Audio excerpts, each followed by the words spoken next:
Philadelphia. I'm Bruce Buffer. It's time for the Anthony Gorgano Show. Live from the Xfinity studio. Good morning, good morning, good morning. Happy Tuesday to all across the Delaware Valley. This is the Anthony Gargano Show presented by our good friends at Wawa and Xfinity. What a night last night at the Yard. Highly entertaining, right? Sanchez was back to being good. Had a little rough spot here and there, but he pitched really well against a great lineup, right?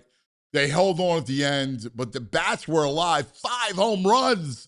Trea. Now, he's got the yips. He went yard twice. You had to move to the outfield. All right? But he really delivered it in a big way. Phillies take the first one against the Dodgers. That was big. The bats, look, listen, she is good. She is no joke. He's not, get it. He's not glass now. I get it. But the kid's good. He got good stuff. He got good pitch profiles. Phillies hit him. I mean, they hit him. That was an impressive night to come out last night and win that game. ESPN, it was great. Great to flex the whole 9. So I felt real good about that. Yeah, there was a couple of violations that I want to get into. There's so much stuff off last night that we got to talk about. We got Meg with us, the queen of soccer. Very excited for that. We'll get into that. Baldy's coming up at 11. So we'll talk to Baldy. EJ's at 9:25. And we'll talk about Nick Sirianni and the fact that he's using chatgpt. He discovered it. He's using chatgpt. Isn't that great?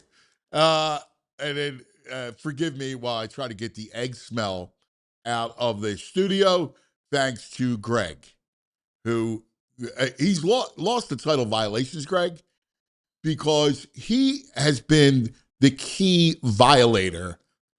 He was every bit as bad this morning, bringing the egg into the studio, as the guy with the Halliday jersey. They are brothers in crime. Good morning. How are you? Hi, Meg. Good morning. Hi, Queen of Soccer. Hello. I promise to all of those on the chat, this will be our last soccer discussion. You can all rest assured. We are pivoting directly into Eagles season. Phillies. Oh, you know what? That's why I love you. Yeah. Because you're like, yeah, it was great. And we'll wrap it up today and we'll talk about it because you were at the final. But that's it. Now, from here on out, Phillies, Flyers, Sixers, Birds. You got it. Easing myself back in, as I said to you, I thought it was safe to go to bed last night at 10:04. I was woefully wrong. I know. Whoops. I know. Trea Turner. I know. Now he delivers. He gives you the 2 bombs. It reminds me, what was the movie that Jim Carrey was in where he was actually like having a fist fight with himself and he like keeps punching himself in the face? Oh, yeah. That's what I felt like was happening with Trea Turner. Like he was like trying to like punch himself in the face, but then he'd be like, let me hit a home run. I fixed it. Oh, wait, not yet. I didn't fix it. No. Well, I hit 2 home runs. So 2 home runs. So 5 RBIs. Yeah. Probably should have had 3 errors. Yeah, right. I guess generous scorekeeping. Yeah, that's called home field advantage, but it's like, okay. Good morning, violations, Greg. You violator, you. Good morning, Philly.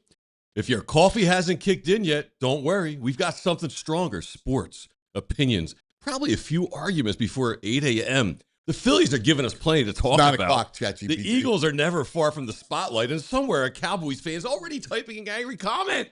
That's the beauty of sports in this city. Nobody loves it harder, debates louder, or expects more than Philly. So buckle up, because we got a packed show, plenty of hot takes, and just enough optimism to get us through the morning. Let's get after it. Thank you, ChatGPT, for, after Nick's doing it, writing me an opening script for a Philly morning show that's engaging, entertaining. Well done. What are we doing? Dude, What are we doing? I hear you. Has everything of his been a fraud? All the stories, his dad's story. What You are think we you just doing? put that into ChatGPT? All Give of me an it. inspirational story about my dad. Right? Yes. No, I Yeah. think he's heard these dad talks and he's regurgitated them. I hear you, man. It's scary. How do I do opening day chat speech with a hotshot guy in town that's going to take my job but still command respect? That's what he should be. That's what he That's one hell of a should be prompt. looking up. That's one hell of a That's prompt a to be prompt. ChatGPT. Yes. How do I keep Mannion from yeah. taking my gig? Yes. Right. It's unbelievable. This is what I think guys people don't understand, like Nick Sirianni don't understand. ChatGPT it's just a tool, right? It's not a Bible. You know, it's funny. A friend of mine wrote something and he used ChatGPT, and I go, you could see that it's ChatGPT and it's not good. It's like listen, the technology is really incredible. It will assist you and help you and everything, but it's not meant to just type in something and then spit out answers to life. And if you're a football coach, and that was artfully done, VG, if you're a football coach, you know, the point is you. They're buying into you. They're not buying into Claude. Right. I couldn't agree with you more. I mean, look, the AI is transforming every industry. I mean, public relations, I could put stuff in that writes a press release. And Right. at the same time, like, you need to go through and, like, it still needs that human touch. And so I think all of these things are assisting, can be additive, but are not replacements for. And No, you own a and PR again, agency, right. right? So, you know, and again, I wouldn't be broadcasting, right? Like, I think part of it is like there's almost this odd innocence of like, and I'm using ChatGPT to like connect in, and it's like that's not it, man. But and I think that's where Nick sometimes misses the mark. you know what's funny? I want to love him. Everybody does. Like, I want to love his record is incredible, right? He cares. Like, and I don't believe, at least I don't want to believe, that he's pandering with the shirts and everything else. Like, I truly believe he wants, like, he loves it, and he's a sports guy, and he's fine. I want to love him. But he reminds me of Fredo. He reminds me of Coach Fredo. I'm smart. Look at me. I can use ChatGPT. I mean, that's what he reminds me of. Like, I don't know if this is the ending is better, but if this is a new thing for him, then he's feeling Mannion breathing down his back and he's panicking a little bit. Yeah. Yeah. Yeah. I think part of it is the disclosure. I agree with of it, that. Right? It's the disclosure of it. Well, that's the knucklehead part. That's the knucklehead part, right? Like, Yeah. you can use it, just don't tell anybody. Well, he's always done that. Yeah. He's always told you too much. Yes. Like in his press conference that would ramble, he would somehow say something that he shouldn't say. Yeah, a message discipline. like, how has we not look at him been like- his strongest suit. Joe76, great comment. Nick admitted to using it to help relate to humans, like he's some sort of alien. Like you're using a computer to help relate to humans. Isn't that nuts? Think about that. You're Brilliant, Joe That's 76. an excellent comment, Joe How to 76. relate to people. What are, like, the idea, like, that can't go through your mind and your process. Like, okay, if you feel like there's a disconnect somewhere, all right, how do I work on that? Sure. Right? Like, who do I speak to as a professional that could help me? What Right? books might you recommend? Right. Claude, Copilot, ChatGPT. Right. That might, provide me with, Mm-hmm. with expert guidance as opposed to, can you imagine, is this how we handled the AJ Brown situation? Oh my God. And that's the problem. Like when you Was ChatGPT Right, guiding the right. AJ Brown situation? like when you hear Dear this stuff, Lord. you go, oh my God. And this is always been my issue with them.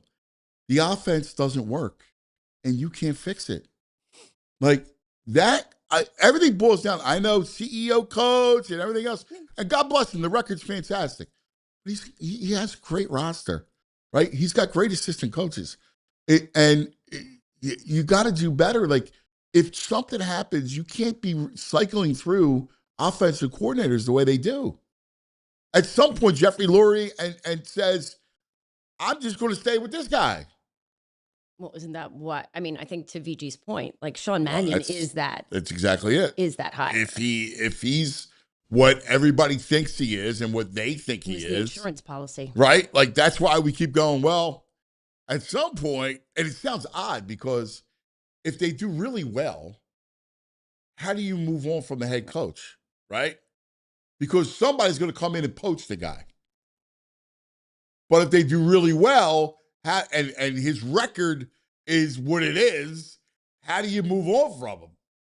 Because if you're from the outside, you go, well, hey, you're getting rid of a guy that's 50 games over 500, whatever. Just went to the NFC Championship and lost to Stafford. Right. Right there with them. How are you going to do that? Buddy? Right. Well, it's a conundrum, but it's clearly one that I think the organization expects to come up. Yes. Right? In a lot of ways, I mean, we just watched it with the Phillies a little bit, right? Bringing Mattingly in as the bench coach to topper, right? Everyone was like, he's there in case this isn't going well. Yeah. And then, by the end Lo and behold. right? Lo and behold, there's Don Mattingly, who was like, I'm not sure I'm going to be the manager. And I'm like, actually, I'm loving it. Yeah. Let's do it again. I'll come Bring back. it back.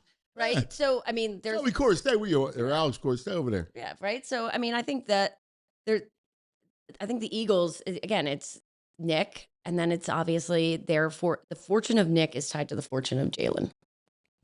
Yeah. I think in many ways. I don't think those can be separated. Their stories are too intertwined. Yeah. And you're right. I mean, 5 defensive or offensive coordinators in 5 years is ridiculous. But exactly. Right.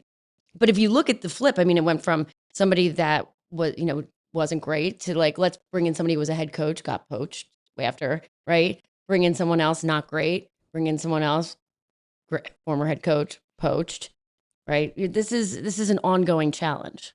Right. And you can't, at some point, you got to get off of that carousel. Sure. You have to. It's not going to work. But you can't keep hiring young guys if you're going to do that because they're still going to ascend, right? Yeah. This isn't Vic Fangio, Yes. right? If they were hiring the Vic Fangio equivalent on the offensive side of the ball, right? Like then that's where you would find, okay, Nick's in place. This is what they're doing. And these are the grownups in the room. Yeah. Right. But Mannion is there and the way that the organization speaks of taking him. his job. Yeah. Yeah. I mean, he Yeah. is. Yeah. He's the guy in the room, man. I mean, it wasn't Nick's hire. Right. It was Howie's hire. I mean, it's the writing's on the wall. But if he's the CEO and he's the vibe guy, and you find out he's ChatGPT and give me a relentless success story in sports. Like you can't, even if ChatGPT gives it to you, you can't share it like it's a story you've dug into and you've like blew you away, like you stumbled on your own. You know what I mean? You're into the story. Oh my God, you guys know about this? It's like, nah, it's going to be a fluff story. The team's going to feel that this is Right. a manufactured script you're giving them. Well, what worries me is kind of that he didn't think that through. Right. Like the idea that it's not a good idea to talk about. Like Right. the idea that doesn't cross your mind. That's the issue. Like to me, the issue is like everybody's using ChatGPT or Copilot or Claude or whatever the AI tool is that you have, right? Like that's the issue isn't the use of it. To your point, VG, like if he's giving it a prompt to be like, I'm looking for newer, fresher sports stories that I can dig into. Yeah, God bless. Right. And then uses what it gives him to go do that deep research and be like, this is a story that really resonates. I think the team will, this will mean something, and then is able to translate that into what he gives. I have no issue with that. I mean, there's like that's not the issue. Yeah, I don't think he's going to dig into it though. Well, he no. seems like a guy who's I going to got you get on the that. prompt I got for you. you. Cliff Right. Notes guy. It's Yes. what Yes. it is. Yes. He's Like the we Cliff joke Notes about guy. that. No, I got that. Yeah. But that's the truth. Sure. He's a Cliff Notes guy. Like, all right, like in school, don't read the book, just read the Cliff Notes. Yeah, I saw it. But he did coming off the Super Bowl. He talked to other winning coaches, went out and did legwork. Like, oh, how did you get your team to come back? And this is way different Did than he what do that, or did he have one conversation with somebody? And I don't know. I mean, I don't know. Yeah, I mean, I don't want to listen. I'm sure the guy's a hard worker. I just don't think like being around coaches, like I was around Andy Reid a lot, like intimately, because I was allowed to be embedded with them, and I saw kind of how it worked. And like there was no question who was in charge, right? Like that's why the Nick thing is so odd, because he's really not the guy. Like Howie's the guy in charge, Yeah. right? Vic's the guy in charge on defense, and now Sean Mannion's the guy in charge on offense. As much as he wants to say, "Well, my fingerprints are all over this," and he's trying to shoe him. That's an overcompensation. Yes, line. That's a line that overcompensates. like you listen. You do this stuff for a living. What would you say to Nick? Like, what would you do?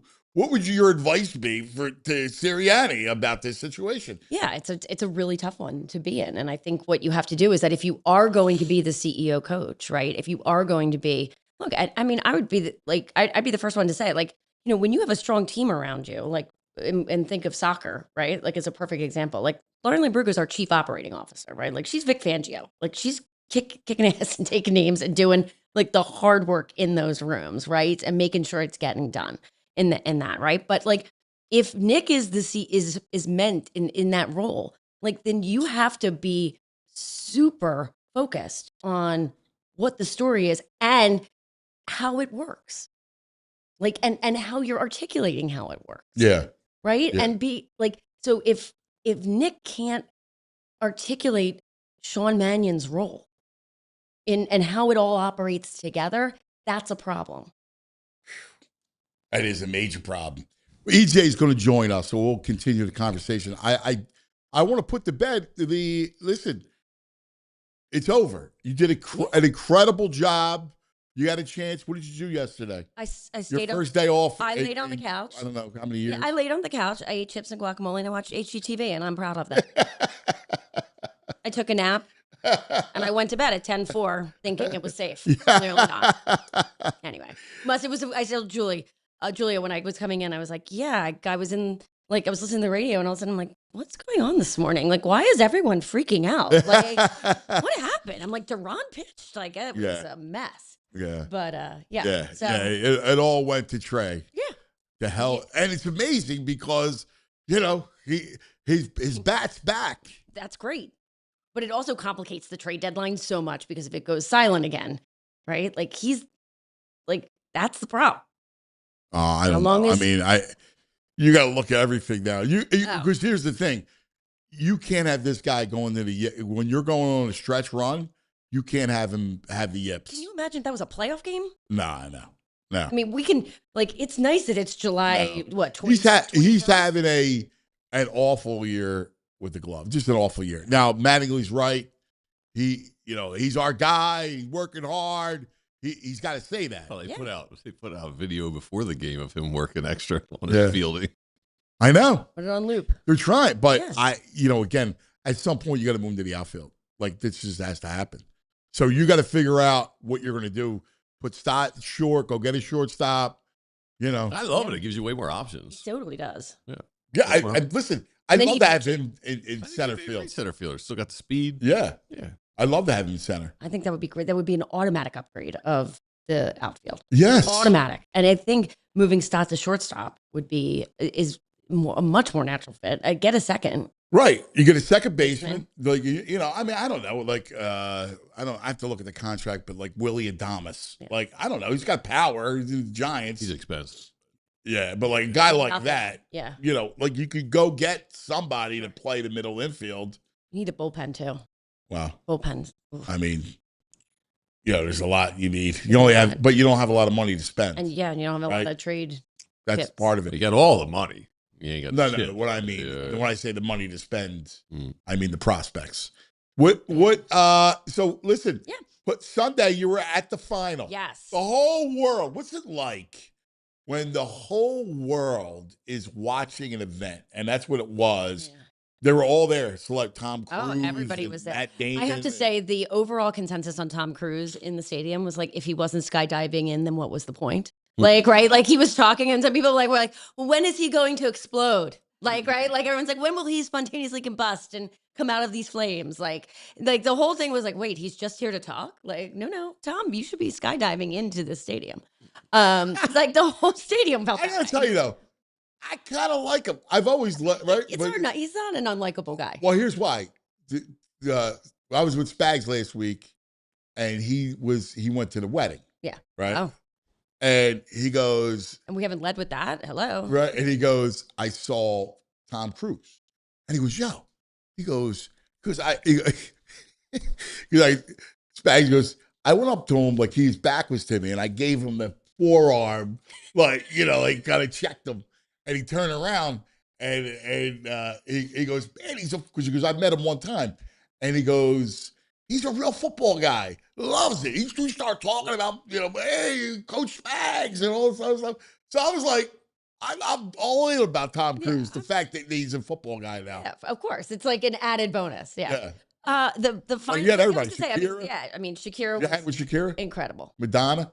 We're not even sure Madonna entered the stadium. Like, to be honest, like I think that was like CGI Madonna. Like everyone, the halftime show was a little bit like, well, it was this combination of like people texting us being like, this is unbelievable. It's like an acid trip, like, right? But then they were like saying, what do you think about the Muppets? And nobody in the stadium could see the Muppets. The Muppets were not, like, that was CGI, right? So we're like, what the hell are you all talking about? Like, literally. Muppets. Yeah, right. So like, I was, Monica Paul from Dallas is sitting next to me. She goes, do you see Muppets? Like, what is happening? Like, she's like, everybody keeps asking about Muppets. But it is a really unique experience to be watching a sporting event where that like the whole world is tuned in to see that. The crowd was certainly pro Argentina. I would say it was 70% Argentina, 30% Spain in the stadium. But Spain was dominant. God. I mean, it was. I mean, truthfully, it shouldn't have been close. They outside of 20-0. I was going to say the Argentinian goalie stood on his head. I mean, there were probably at least 4 like stops where I was like, right. It was like amazing. But he played great. But at the end of the day, like that magic was going to run out for Argentina. There were only so many times that they were going to come back from the dead. And Spain. Well, they got the extra time though. Even after they scored twice. This is what I don't understand about the sport. Yeah. All right. Now you guys can explain to me. Spain controlled the ball for the whole game, a whole extra. They're down. Argentina's down a man. Mm-hmm. They score, and then all of a sudden, Argentina controlled play. Like Spain allowed Argentina to control the ball. Yeah. Why? It's a great question. And I think, I just think that Spain is a more complete team with better defense. And I think that they trust, and they one goal the whole tournament. Right. So I think that their trust that they had in that squad to play the prevent was warranted. Yeah, but twice. Guess what? The Argentina should have scored twice. The one, there was the cross. The cross wasn't. I mean, the whole stadium was like. And then you had the one shot that the guy lined up. He just kicked it over the net. Mm-hmm. Like, why do they do that? I don't understand. You have an extra man. Play the way you normally play. But don't you see that in the NFL? Yeah, I was going to say, why would we play prevent defense from losing? I don't understand it. Like, we saw it, like, in England did it, packed it in, early in the second half. But, you're in extra time, and all of a sudden, Argentina and Messi almost made magic twice. He was the only reason they were going to win. Yeah. He was it. He was the only reason they were going to win. Yeah. Truly. Like, and you kind of felt that. Like, if it was going to happen, it was because he was going to have an extraordinary match, not for any other reason. So you're in a stadium. Yes.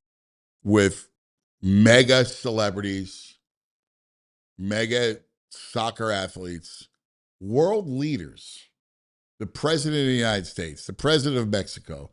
I don't know how many, president of the prime minister of Canada, King of Spain, the king of Spain, like all these world leaders. It's pretty amazing. Like, what was it like? Like security and you're in a box. So I'm sure you ran into some people or you saw people. Yeah, I mean, it was a pretty. It is an extraordinary event because you are everywhere you look. There are just people where you're like, I know that person, and oh my gosh. Like Tom Cruise was running through the hallways at one point, where people were popping their head out of like suites because people are like, he's coming, like right, like he was moving around when they brought him back up from the field. You know, I mean, it is. This is how you know it is the world's biggest sport, because there are very few things like it's G7, right? Like it's like you're having almost a summit, like Yes. you know, Yeah. geopolitical event Yeah. that is against the backdrop of sport, Yeah. right? And you have the Prime Minister of Canada, and to your point, so the leaders of all three nations that co-hosted were there. You have the King of Spain.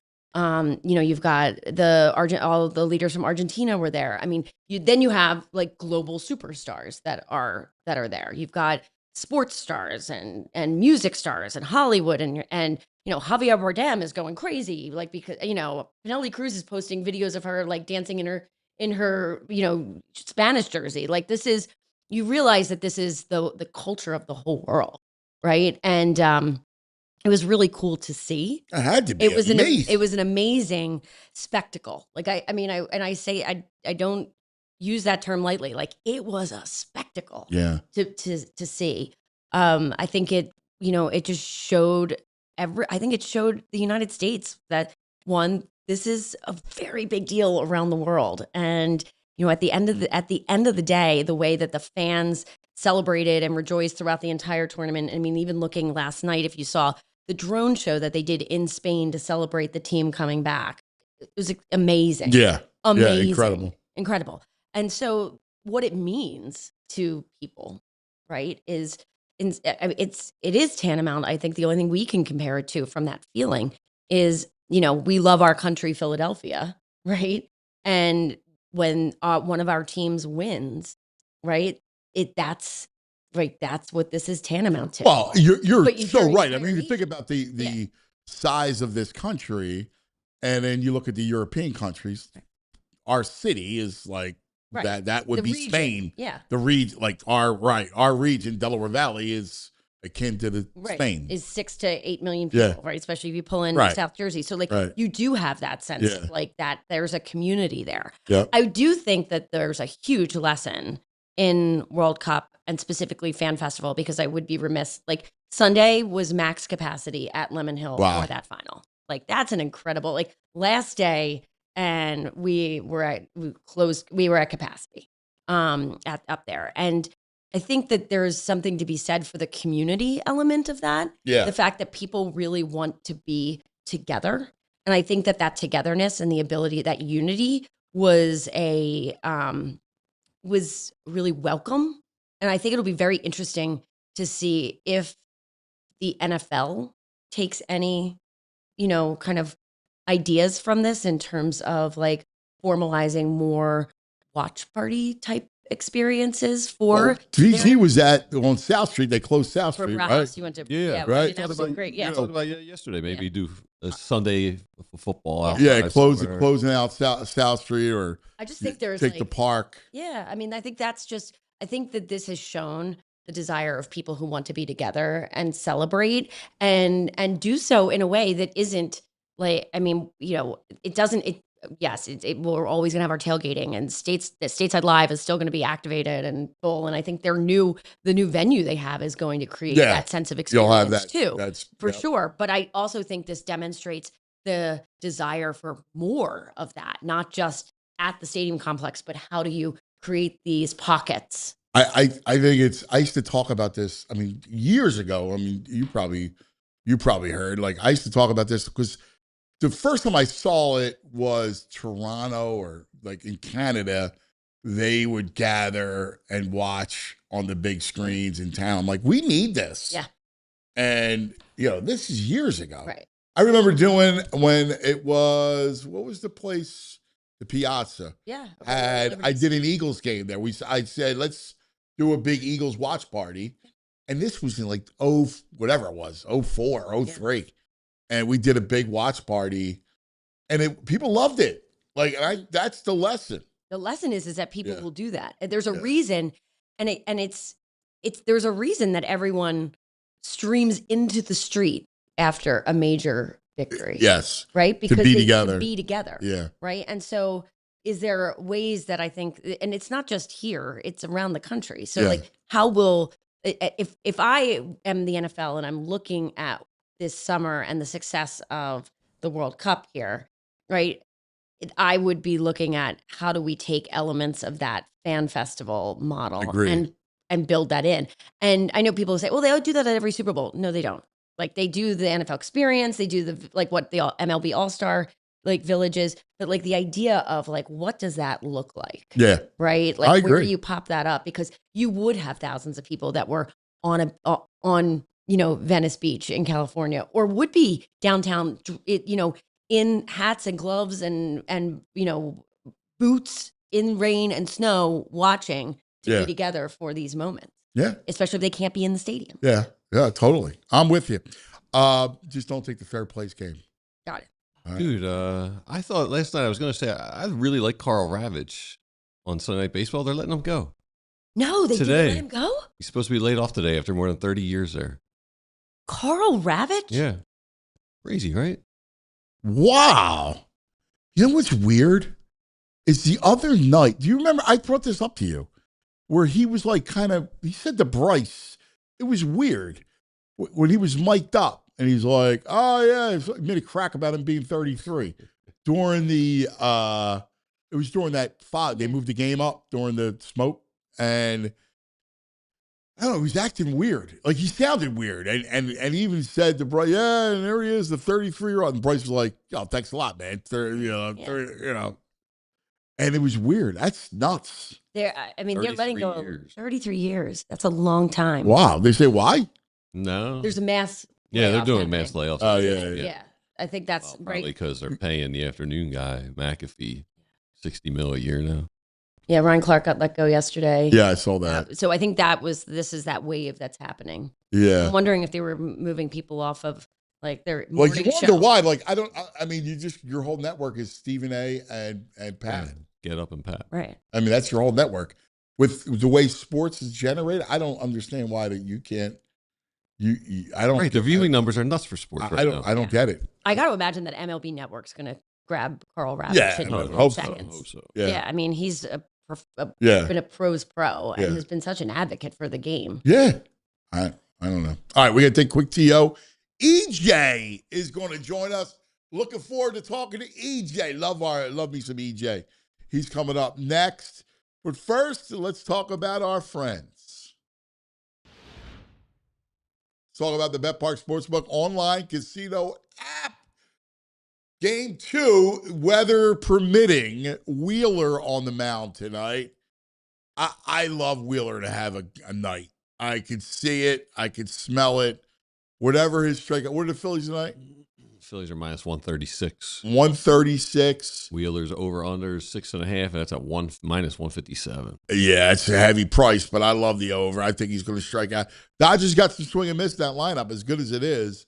So I would take Wheeler. Check out the BetParks app for all the stuff you can make your downtime your fun time with the casino, all the great slots and live dealer blackjack and roulette and everything else. New customers get 500 spins on the soccer game. Go, collect them, as well as $500 casino bonus back in the first 24 hours. BetParks.com has the details. You got to be 21 in PA, New Jersey, Michigan, Maryland. If you have a gambling problem, please call 1-800-GAMBLER. Now let's talk about TrueMark. We love our friends at TrueMark Credit Union. And that's right. You know what I really like? Something that rewards the way we spend our money. That's right. It's exactly what you get with the Everyday Elite Visa credit card from TrueMark Credit Union. We're talking up to 4% cash back on eligible everyday purchases, including gas. Now, we know this. Anthony is at Crew. He's got to go to the shore 3 days a week. My wife drives him. It's gas. It's unbelievable expense. For a limited time, new cardholders get a 0% introductory APR on purchases for the first 12 months, then 17.99% APR after that. More cash back, less catch. Apply today, TrueMark.com. Stop by any of the TrueMark Credit Union's 24 branch locations. Rates based on credit worthiness, 4% cash back, eligible purchases, bonus categories capped annually. Restrictions apply. Visit TrueMark.com for details. Insured by the NCUA. Now, E.J. Smith. Give me a change.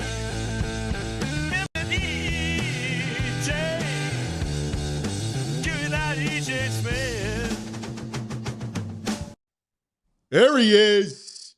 What's going on, guys? There he is. Did you consult ChatGPT today, like your coach? No, I did not consult ChatGPT about how to intro myself on the show today. I enjoyed BG's intro today, though. That was funny. You got to see Bo did something similar yesterday. We can get into it. I feel like I have some thoughts about this that maybe I want to push back on a couple things. I listened to the show before I came on, but yeah, we can get into it. Please, listen. You are around Nick. You are there every day. This is your beat. So by all means, like we could all be,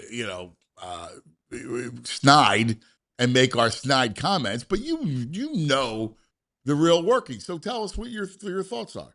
Yeah, listen, I understand the criticism totally. And I think the only thing I wanted to say is that being around Nick, I think like he doesn't know as much about ChatGPT as most people, I would say. I don't think he would have realized like what it represents to most people and like kind of the discourse around it. I think he kind of used it like a Google search.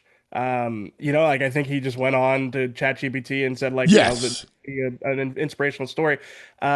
So I don't know. I think it can be a little overstated, like that he's using AI for something like this. I think he's using Google. If he Googled like motivational sports stories and gotten the AI overview on Google instead of ChatGPT, like the story is basically the same. But listen, he opened himself up for it. And I think, one of the things you guys talked about that I completely agree with is like he has a tendency sometimes to like undershare the stuff that you want him to be forthright about and overshare some of the things that maybe get him in trouble.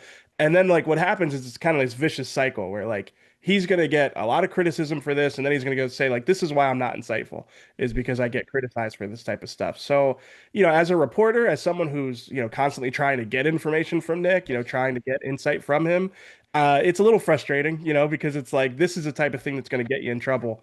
And I understand why. I understand the criticism of it. But again, I can, at the very least, like in a very half-hearted defense is like, I can tell you that Nick is not, aware of like the dangers of AI and sort of like, some of the pitfalls. Oh, believe me, I completely agree with you. I'm on that part of it. Listen, Andy Reid finally got off the software program for his playbook software that he had since 1999. He finally upgraded to Visio, right? Yeah. Like, because this is what you do. You're a football coach. You're not a tech guy, right? Like, that's part of it. Like, and I'm not expecting Nick to be a tech guy. My problem is, it's like, dude, he was bragging about it. Like, look, I'm using ChatGPT.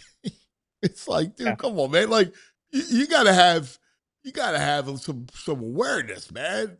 Sure. Yeah, I think it's an awareness thing. What I would say is that Nick has been kind of like this every offseason. He does a lot of research and, he's like a big self-help book guy. And, this is like, it's part of when Nick was first, hired. I think it was part of what endeared him to the locker room and to the fan base is like, this, like he's showing videos of like Kobayashi eating hot dogs and like, using it to like relate to professional athletes and stuff like this. And, I think this is kind of part and parcel. Like this is year 6 for Nick, right? And a lot of this stuff isn't fresh anymore. I think he's been heavy on this type of research before, but this is the first time that he's brought like ChatGPT into it. And I think that, that does kind of go against like reading tons of books and, putting a lot of work into it. I think that's fair. That's fair to say. Dude, like, just coach football, man. Like, it's not that deep. Like, like being around serious football coaches, I feel sometimes as though he's trying to play the role of a football coach. Like he's almost Ted Lasso. Yeah, I understand. Like, sometimes it does kind of come across like he's just constantly looking for something that, maybe it's like overcomplicating it, because last offseason each of the last few off seasons, he's talked to a lot of college basketball coaches, Don Staley, Jay Wright, a handful of other guys, Gino Ariema, like he's talked to these people about how to handle things. And I think that's actually one of the good attributes he has, but I can see where you're coming from like you're looking up like motivational sports stories on ChatGPT. It's like I get that. I get that's kind of a weird. It's a weird one. But I think what I said on the show is I think it's interesting. I think it's odd. I don't think it's like substantive. I don't think it really moves the needle in terms of like how the Eagles are going to look this year. I really don't. No, by the way, this is What's the Buzz, brought to us by our good friends at Evans Pest Control. Buzz. I think he thinks Ted Lasso is like a true story. Yes. A documentary series. Yes. Trying to mimic. Yes. Yes. I don't think it moves the needle from that standpoint. But here's the problem, man. Like, we talked about it. Sean Mannion is here. The new offense is here. You did not hire Sean Mannion. This is like as much like I can feel his tension of like, well, we're going, I've been doing it, man. My fingerprints are all over this offense, and it's like he's overcompensated. Like it feels awkward. Yeah, I think that's a fair assessment for how strange this year is going to be for Nick. It's a pivotal season. It is a season where he is going to be under the microscope. And, Bo said this on the show yesterday, like he has less control over things than he probably ever has. You look at last year or even the year, like let's use 2024 as an example with Kellen Moore, where, it's an OC that's going to bring in his own offense, but Nick still had people on staff that were part of his original staff and his guys on that offensive staff. This year, it's Sean Mannion's guys. It's people that Howie knows. And I'm not saying that Nick wasn't involved at all, but he wasn't the main driving force for what their offensive staff looks like. And then obviously Vic's staff is Vic's staff. So, then you start to wonder, okay, like where can Nick really have influence? And it's game management decisions and it's vibes in the locker room. It's like the things that, I do think are intangible things that he doesn't necessarily get as much credit for, even though maybe he deserves it at times. But, those are the things that he hasn't always been consistent with. The way things looked last year, I'd say both of those areas, game management and locker room, morale, vibes, whatever you want to call it. He struggled with those last year. The Eagles struggled with those last year. So he has less control over the tangible things, and the intangible things have to be better next year. So it's a precarious situation he finds himself in. I think that's why you hear him say, that my everything out there has my name on it. It's still my offense. Like I think we all know that this is going to be Sean Mannion's scheme. And even Kellen Moore, the Kellen Moore thing, that wasn't a collab. All right. No, I'm not saying it was. Like, it was Kellen Moore, and Kellen Moore was telling him what to do. I mean, right. that's why it was professional. Yeah. Like, he still had Kevin Patullo as part of that staff. Right. But Kellen Moore was the chef. Right. It was like, cut some onions. I think it was a very sous chef, but yes, chef. No, I mean, it's the late. I think it comes down to it's got a little bit of the lady doth protest too much, right? With him saying my fingerprints are all over this. Which and this is just me, I would wonder if professional athletes like it, in the locker room read that in the same way, right? And feel like, oh, all right, maybe Nick's not feeling confident in his role or what's happening, or is it really Sean Mannion's team? Is it really Vic Fangio's team? Like, is it really just Howie's team, right? Like, and what does that create in that locker room? Because you can't keep vibes and morale high, right? In that realm.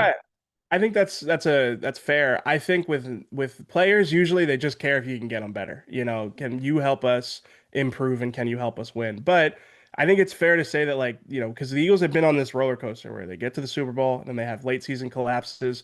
I think it's fair to say that, like, those late season collapses a lot of times do fall at the feet of Nick Sirianni. And, for a lot of reasons, a multitude of reasons, when you look at their Super Bowl runs, there's a lot of other things you can point to that get a lot of the credit there. So I think the players are still behind Nick. I don't think that the ChatGPT thing is going to ruffle as many feathers in there because, again, a lot of these guys have earmuffs to a lot of this stuff. So, but I think it's fair to say, like, how is he going to navigate adversity this year? And if there is adversity, is there a clear vision for the offense? Because, that's something that I think this is one of the big questions that I've had after hearing from Nick is how does his philosophy for the offense mesh with what Sean Mannion's installing? Like, we know Nick cares about the turnover battle first and foremost, And then as secondarily from there, he wants to talk about explosive plays, how to generate explosive plays. Like, is his aversion to turnovers going to influence what Sean Mannion runs? And that goes back to your point, Meg, about like the players need to know like what is the priority list here? What is the, what is the thing that we are really driving towards? So I think it's a fair question. How does Nick influence that, and how does it affect the way that the offense looks? So here's the deal. Make no mistake. Now, they're going to want to run the ball without a doubt. Yeah. But Nick could say all he wants if they want to turtle up and well, listen, if it doesn't work, we're going to go right back to running the ball and we're going to be conservative, all this other stuff until the phone rings from upstairs. Yeah. Because I'll tell you that I don't think Jeffrey Lurie was digging that style of play last year. Absolutely not. No. And this is a thing with the Eagles. They want to be innovative. They want to push the envelope. They want, it's like they collect coaches almost like billionaires collect art or something like that. It's like, you want your minds. That's a thing with the Eagles. Like, that's why that offensive coordinator interview process, like, obviously it didn't look good from the outside, but I think they probably enjoyed getting that many people in just to be able to say like, all right, we're going to find the next hotshot coach. Yeah. If that proves to be Sean Mannion, you're right. They're gonna be behind him if they hit adversity and there's any disagreement about what this offense is going to look like. I don't think Nick has to worry about how this ChatGPT plays in the locker room. I don't think it plays well with Jeff and Howie. I think he looks like a dope coach when he talks like this, and I don't think that's a look Jeffrey likes. Yeah, I think it's like, kind of dipping your toe into a controversial subject. It wouldn't shock me at all if the Eagles are using AI in certain aspects, especially like every business, every organization uses AI, high level AI, the prompts. Yeah. I mean, it's part of the landscape now. It's a huge tool. So of course they are. But there's a way to discuss it intelligently and a way not to. Yeah, I think it's a little bit of like, it's not, that's like, I've seen some people trying to suggest like that Nick is using AI, like he's using AI to motivate his players. I just think like, everybody's joking. Like that's just, but that's hyperbole. Everybody's joking around. That's stating it. Yeah. I think the issue is that Nick doesn't get the benefit of the doubt. Right? Like, I think that's the challenge on something like this, right? Like, to your point, like, people can take that and extrapolate it to like, he's using AI for everything. He's probably not. Like, he probably, to your point, it did exactly what you said he did. Like put it in, looked for something, right? I said, like Google. Treat it like Google. Right. Got it. Like, that's not, and everybody does that, right? That's not an uncommon thing. And and to be honest, if he wasn't doing stuff like that, we'd be like, why isn't he using all the tools that isn't, right? Like, so like, it's a double edge. But I think the issue is when he goes out and talks about it in a way that doesn't feel strategic, that doesn't feel that it's driving, the betterment of the players or the betterment of the organization, or really feels in preparation for this season and for camp that opens next week. I think that's where he doesn't get the benefit of the doubt. It adds to a narrative that, unfortunately, to your point, EJ, he like overshares about the wrong things, and that creates he's that guy, man. Like, he's the guy like who commits this heist and the next day buys a pink Cadillac. Like, he's like Tommy two times in Goodfellas, right? Like that's the guy he is. Like he says too much. Like, he doesn't stop talking because he can't help himself, and then stuff just filters through. He's already got an issue league-wide where no one respects him, really, for his X's and O's. And now they're not going to respect him for this motivational stuff because this leaks out and everyone's going to run with it. I mean, he got to think before he talks. Listen, he does have an issue, EJ, around the league. A lot of people around the league, like, they're not in love with him. Yeah, I mean, that's the sideline stuff. He has been known to lose his temper on the sideline. The refs have had an issue with him in the past because of the fact that he can blow up on the officials. And you mentioned Jeffrey earlier. Like, that's stuff that Jeffrey Lurie is not a fan of. That is stuff that Jeffrey Lurie wants him to improve on. I remember, and there was a piece in The Athletic earlier this offseason from Mike Silver, and there was a quote from Jeffrey Lurie in there talking about Nick's sideline antics and outbursts, and basically said like, he's better with it than he is without it, or something like that. But like, it's something we've had to live with, essentially. It was like the most tepid endorsement of like the way that Nick is on the sideline. It's like, it's something he needs to work on, but he needs it. Like he's better with it than he is without it. And to me, I think, this all goes into something that we talked to Nick about, which is the scrutiny that he's under this year and the expectations being what they are for this team. He said like expectations have been high for a while in Philadelphia. He said ever since the 2022 season, they've dealt with high expectations. But I think it's fair to say that those expectations and that scrutiny, it's pointed at Jalen. Obviously, we spent a lot of time this offseason talking about Jalen Hurts, but it's also pointed at him. This is undoubtedly a pivotal season for Nick Sirianni, and I think how he handles it is going to be, one of the defining things for this year. I got to tell you, he's one of the most fascinating stories ever because of the record, because of the success. He's a fascinating figure because I remember when he first got in the introductory press conference, all the stuff, right? Like, wow, man, it's weird, right? Like, knowing Jeffrey and Howie for a long time, and like, what? He's got to be supremely intelligent. Like, my initial reaction was, this guy has to be some super intelligent kind of McVay type. Yeah, he's not on anyone's radar. Right. What like, would they made because they post, listen, Jeffrey's good at it. Yeah. He had Andy, like the Andy, like he's going to go down as the best coach, top 3 coach in the history of the game. Parcells, Belichick, and Andy, right? Like, that's what's going to happen. And then he never had that, but it wasn't true. Like, he wasn't an X and O genius, right? Like, I do think he's got a lot of, like, EQ that is good. And I know his players really like him. And all that stuff's admirable. But it's bizarre that you have that record. Like, that record is no joke. And to VG's point about the rest of the league, I don't know that teams are like fighting over themselves to hire him. I'll be honest with you. I think he's best suited for college. I think he should. If it doesn't work out here, I think he should go to college. I think he would be a great college coach, because of the fact that he preaches fundamentals and core values, which are things that I think get through to the college age players more. But my and those guys, I don't have to cut you off, EJ, but those college head coaches, they're OC and their DC are running everything. Yeah, on both sides of the ball. They're true CEO guys. Yeah, they're almost like pastors, right? It's like spiritual leaders. And honestly, that's one of my thing with Nick at this point. Covered him going on 6 years now.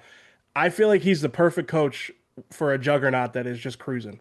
And I know that sounds like, well, anybody can do that, but I think the consistency that he can bring out of a really talented group of players because of the things he preaches, the fundamentals, the ball security, and he's got this like ability to constantly harp on the same things, like during spring practices, he's freaking out at guys for, not having the elbow lock, not having the ball security perfect, and it's year 6 of this. I've seen him do it for 6 years. I know, dude, but there's something so elemental. It's like my wife yelling at me to clean up after after dinner every night. Like, yeah, I get it. Like, and I do, and it works because I'll clean up after myself. But you get my point. If I'm looking for a head coach, I'm not looking for that. Like, that's elemental stuff, man. I think that's fair. But if you put him with Howie Roseman and Jeffrey Lurie, and you've got Vic Fangio as your DC, all of a sudden, I do think that can be the winning on the margins. Where until the offense sucks. Yeah, no, I agree. I completely agree. No, I'm saying until the offense, and you got to cycle through OCs, and then every other year is until you get one right until he leaves. Yeah, but I mean, they won the Super Bowl that way, and I'm not like, again, this is like a half-hearted defense of Nick Sirianni here. But what I would tell you is that when the team has been great, we see great teams beat themselves all the time. And I think that's the one thing that Nick can really nail is when he's got a really talented team, he can harp on the same exact things to keep them from beating themselves and keep them consistent. I think it's why he is now the coach of one of the best teams in NFL history. That 2024 team. Now, beyond that, Like we've seen what it looks like when there's adversity. I think that's the biggest knock you can have on Nick is when this team has hit adversity, when this team is going into the postseason with real question marks. More often than not, we've seen them fall apart.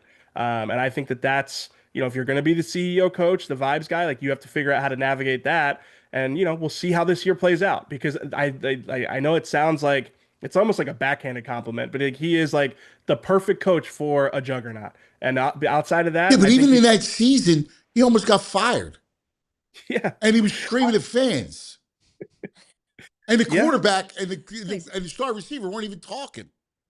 We won a Super Bowl in a year where he drastically shaved his head at the Looking at like the bye Travis week Bickle. and basically pulled a Britney Spears. Like, I mean, it was one umbrella short of being Britney in the driveway. Like that could have gone a very different way. I agree, but it didn't. You know, Yeah, and it didn't. And it's I mean, just win. I'm And not here to say that he it's wasn't. isn't that the conundrum? He's a winner. Like it's like he just wins. It's a little bit like the Jalen arguments all the time. But Yeah, they but keep Jalen's winning. a better quarterback Then we get. than I'm not. Nick is a coach. I'm not Right? opening. Like, Yeah, is Jalen the winner and Nick's just tagging along? Right, like Right. if you said to me, like Fair Jalen question. Hurts is a much better quarterback than Nick Sirianni is as an NFL head coach. That's what I believe. I mean, yeah, Jalen has had MVP caliber, one MVP caliber season. I don't disagree with that. Again, I think that Nick being like perfect for a juggernaut, you could say that there are a lot of coaches like that. I think that that's what's made him successful in this town. Is like his ability. I know.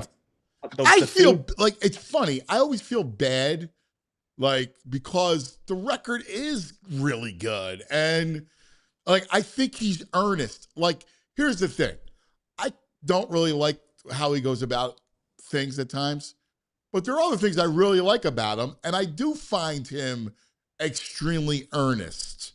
Like I do believe, he's like will do whatever he could. I just think he's limited. Like there's a limited capacity to do it. Yeah, I If think that that's makes fair. sense.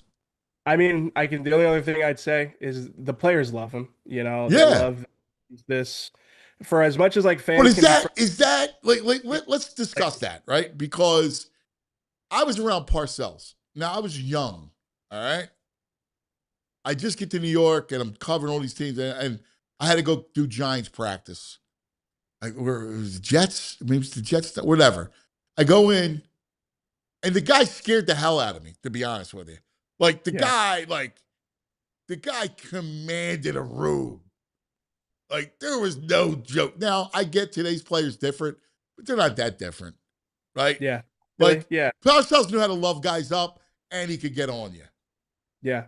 But he commanded the room. Like you walked in the room, you went, "Oh, yeah, that's Bill Parcells." Yeah. I don't know if Nick does that, but I know that guys want to play for him, and I think it's probably because he's got this like genuine personality. It's an imperfect one. I think even I think he would say that. Obviously I know that people in the organization would agree, but it's worked, I think is really what it is. And if it stops working, it'll be a completely different conversation because of a lot of what we just talked about here. All right, I want to get to something that came about for this season. I think it should be great luck for us, for the Birds. Athletic put together how many games teams will play on turf this year. Mm. And the Eagles, well, the Steelers are the lowest with 3, but the Eagles are grouped in with 4. Only 4 turf games this year. Wow. As MetLife. opposed to the Giants, 15. Yep. Wow. Titans, 15. Cowboys, 13. So it feels good. Any edge you can all get. of those turf field, all of those fields from soccer are being right now reconverted at Yeah. AT&T and MetLife back to AstroTurf. Why? Money. Money, terrible. upkeep. I have Terrible, man. right. I mean, it's In this day and age of technology, Well, the thing what is, you could do with turf. when they look at like the numbers and the data, I guess there's not a greater frequency of injuries at an actual game when it takes place, but players post game, like we feel terrible the day Yes. after a turf game as Oh, opposed to a totally. You grass. feel awful. yeah. I mean, look, I think that's one of the great advantages that the Eagles do have in Lincoln Financial Field. Like, it's a great we've talked about this ad nauseum in the lead up to the Yeah. tournament, but it is a huge advantage for the Eagles to have 8 to 9 home games in, and when they get in the playoffs to be on grass, right? So when they have 4, right, they're going to play MetLife, right? They'll have to play Dallas, Yep. Yes. right? Trying to think, there's, I don't know the other road. I'm games. not sure the other road games, but Who you got? Phoenix might be turf, I think. yep, indoor. Yeah, I know they have the Godfather for the Super Bowl. I think they might be turf during the regular season. They are. Yeah. They are, because they didn't want to convert at the time for World Cup. Yeah. Yep. So, yep. But there's a lot of natural stuff, right? every day. Tennessee is natural. London is London will be natural, natural. right? Yeah. London, because it's Yeah. Tottenham, Yeah. right? So they're natural. What'd you think? Indianapolis. I saw something the Oh, other Oh day. no, that that's home. That's home. So- Eagles are one of 4 teams that, like, I so think it might have been the Athletic had, like, they graded all the turf fields or all the fields in general. Eagles are one of 4, I think, that had ideal playing surface for grass. And yeah, that's Jeffrey Lurie. That is a direct reflection of the organization prioritizing the player safety. So, and it's a big deal, as Meg said. Meg, I wanted to ask you. Hey, do me a favor, EJ. Could you hang? You got a minute? Yeah, I got a second. All right. Let me take care of some business, and then we'll come right back. Okay? Yep, you got it. Because I want to ask you about the soccer stuff too. But first, let's talk about our friends. Let's talk about our friends. Ashley. Is it me, or does summer always make you want to switch things up around the house? Maybe finally replace that old couch you've been talking about, or give the bedroom, give it a little refresh. Well, Ashley's summer savings event is the perfect excuse to do it. Right now, you'll find stylish furniture starting at just $399, and for a limited time, you can pay no interest for 5 full years, 0 interest. So whether you're updating one room or the whole house, now's the time to make it happen. Upgrade your space, enjoy those summer vibes, and shop Ashley's summer savings event in store or at ashley.com. For the past 30 years, Golden Nugget Jewelers has operated out of the very same location in the heart of Philadelphia. Customers from across Pennsylvania, New Jersey, even Baltimore, New York City have come to Golden Nugget Jewelers to find that perfect engagement ring, wedding band, or gift. Their staff is highly trained and dedicated to providing a personalized experience. I've gone there a couple of times. I had to replace a diamond in a ring. I had to get a necklace. They're not pushy. The staff is super informative. It's just a great shopping experience. They have a vast selection of engagement rings and wedding bands, along with high-end watches, fashion jewelry, sparkling diamond necklaces, bracelets, earrings, and everything else you could think of. You receive a final cleaning and written appraisal with every engagement ring purchase.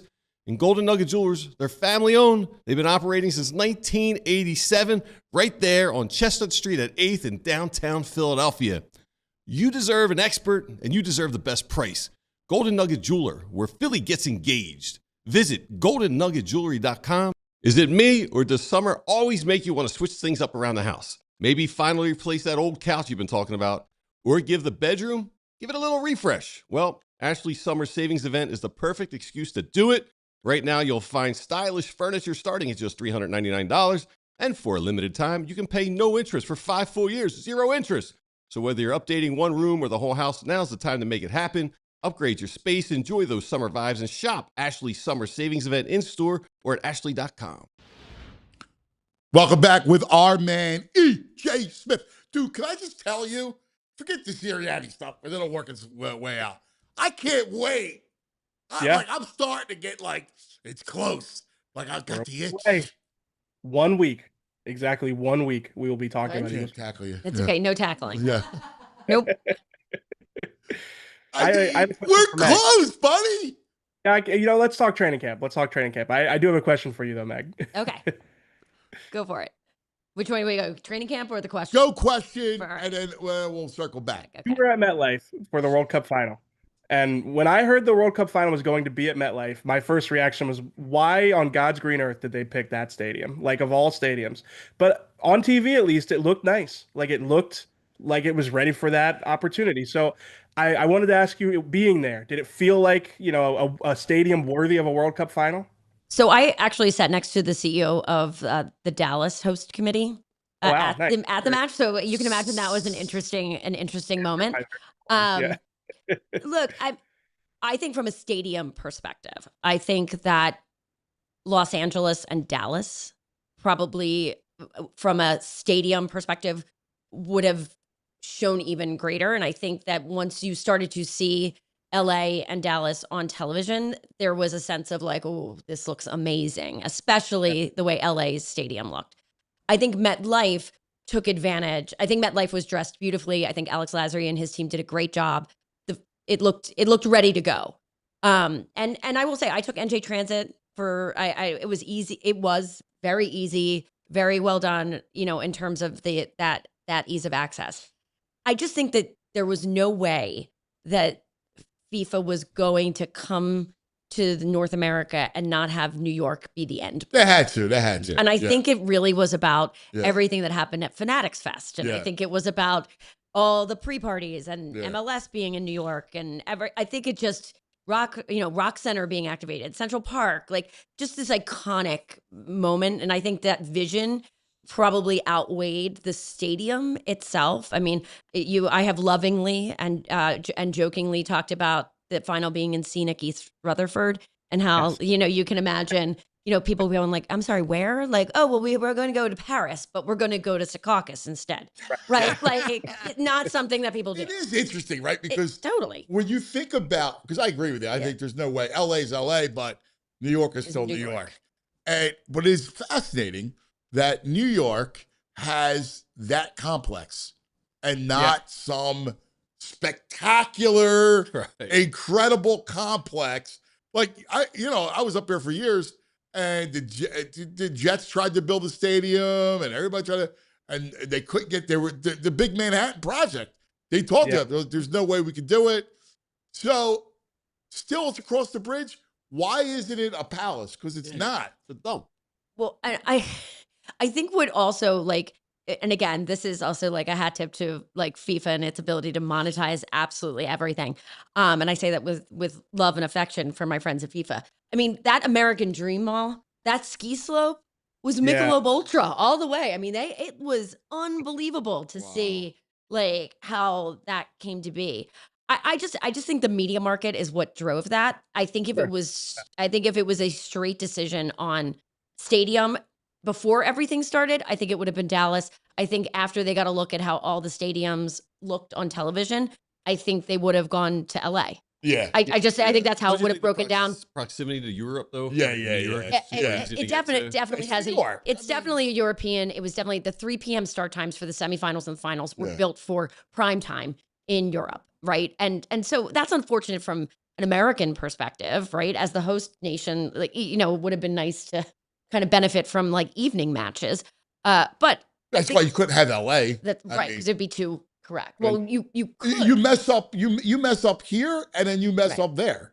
Right. So I'm sure there was a lot that went into that selection. But if we were looking at it from a strictly stadium perspective, it'll be really interesting to see what they do for 2031 with the women's World Cup, which I think is expected to be played, majority in the U.S., how they're going to have to mix MLS and NFL stadiums, because I think the desire is that it would be all NFL stadiums again. I don't think that's probably what's best for from a ticketing standpoint. I think the MLS stadiums that seat 21 and 24,000, they've got some beautiful stadiums that are being Chicago and new that are coming online. So I think that's where you're going to see this mix, but I would imagine that they're going to be looking in play. And look, I would put Philadelphia Stadium up against I would absolutely put our stadium up against any of the stadiums that hosted a quarterfinal, for sure, 100%. And I think that, everyone here can agree that we probably deserve to have one more match.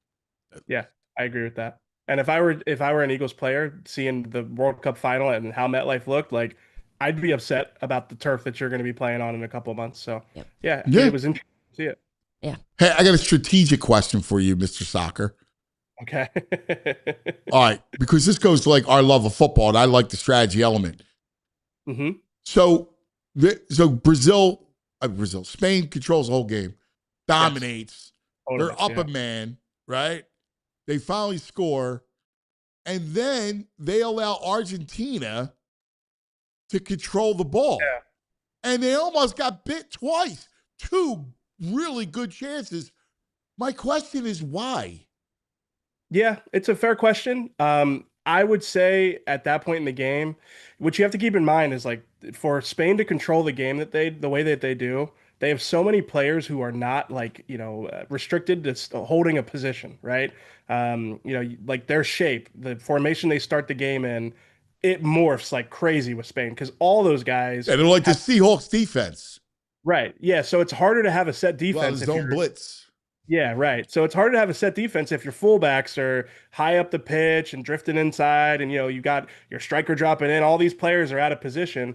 So when you're more committed to the formation that you start in, you can't control the game as much as you Right. normally would. So I think it was just about making sure they're defensively solid, making sure that all their defenders are where they're supposed to be.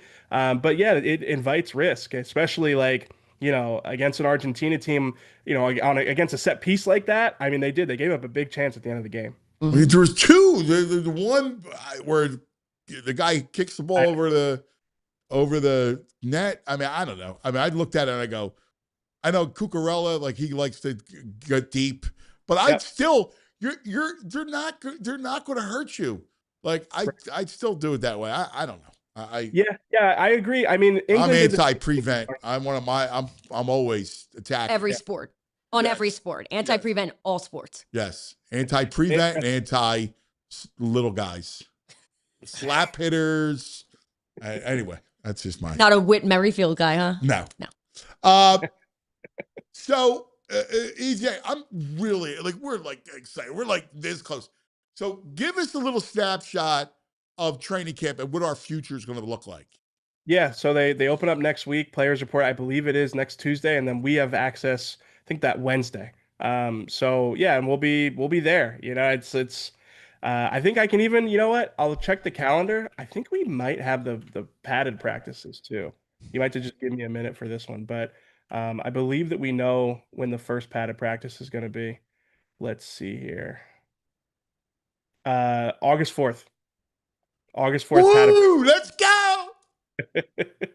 So I'm excited. It's going to be great. It's my favorite time of the year. I've said it on the show before. I get like, I'm not when I'm at games or, I'm in the locker room or anything like that during the week. It's my job. It's, I try to approach it with a professionalism. Training camp, something about it brings out like the little kid in me. It's like, how lucky am I to be able to watch football as a grown man? Just go watch football practice, something that I've been doing my whole life. So it's my favorite time of the year. It's genuinely my favorite time of the year. Yeah, there is I mean, it's underway in Seattle and San Francisco, and all the league stuff. Like the coaches are heading back to work. Like it's pretty cool, man. This is our time. It's time. Countdown's on. How many more days? Or two. Oh God, I can't wait. I 50 days till kickoff, the first kickoff? 49. 49? Yeah. 49 and what? 12, 9 hours, 10 hours. Just keeps ticking down. Yeah. Like I can't believe it's not on your phone. I have it. I just didn't check it. Yeah. In fact, it came up. I had the countdown clock. Yes. So it came up. We were on a text chat with Meg and Pat, and I just looked it up, boom, and then on my phone and fired it away. Like I made a joke, and he was like, "Got it." I was like, "Oh, okay, sorry." Because I had that countdown. I had that countdown clock. Because I can't I gotta tell you, it was great. All right, the World Cup was awesome. You're welcome. We got you to be here. You did, right? We got everybody through the summer. Yes, we got you to the Eagles season. That's right. It was You're awesome. welcome, Philadelphia. You're right. It was incredible. It was incredible. What it also did was whet my appetite because the big coverage, Fox was amazing. I thought they did a great job, and all they're telling you, pregame shows, endgame, at the postgame, Zlatan, like it was just great. It was great stuff. Like it was. And it got me like, all right, like this communal viewing and this big time analyst, get me the football, man. I need my football. It's so great. What'd you think of the lists now that you saw the Jeremy Fowler lists? Where are you at with it? I think the most egregious one was, I think he had lane 6. Yeah. He had my 3, I think. I mean, again, we could ask Jordan Mailata. He would say Lane's the best tackle. Right. Let alone, I think he'd say that he's the best tackle in the NFL. Other than that, though, I thought the Eagles were well. I mean, we talked about the Hurts thing. You know, that's Yeah, nah. I mean, the Hurts thing is, I don't yeah. want to relitigate that. Other than Yeah, that, I thought the Eagles were well represented, and it's funny. We're doing an exercise on today's show where we draft somebody from every single team in the league, and you got to get a coach, you got to get an OC, a DC, an owner, a stadium, so it adds to it. So you get 32 spots, and like when I go through the Eagles roster, especially the Jeffrey Lurie, Howie, Vic Fangio included in there. I've got like 15 people that it's like I would love to draft one of these people.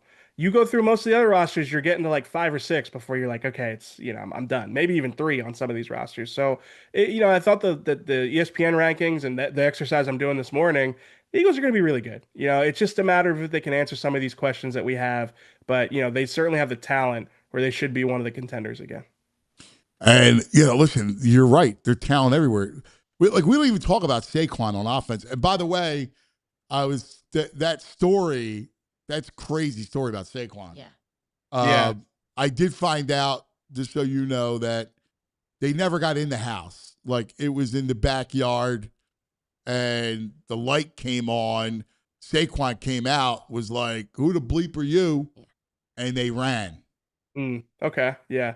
It's crazy. I mean, how far Saquon lives from anywhere that you would expect something. I mean, not to say you'd expect it to happen anywhere, but like he lives in like the quietest area you possibly You could know live. that. You're from around that area. Yeah, but say we lived out there for a little while, so and probably not where he's living, but even still, you wouldn't expect something like that. You really wouldn't expect it out there. So it's a crazy story. Yeah, I know. But they are. I love this exercise you're doing.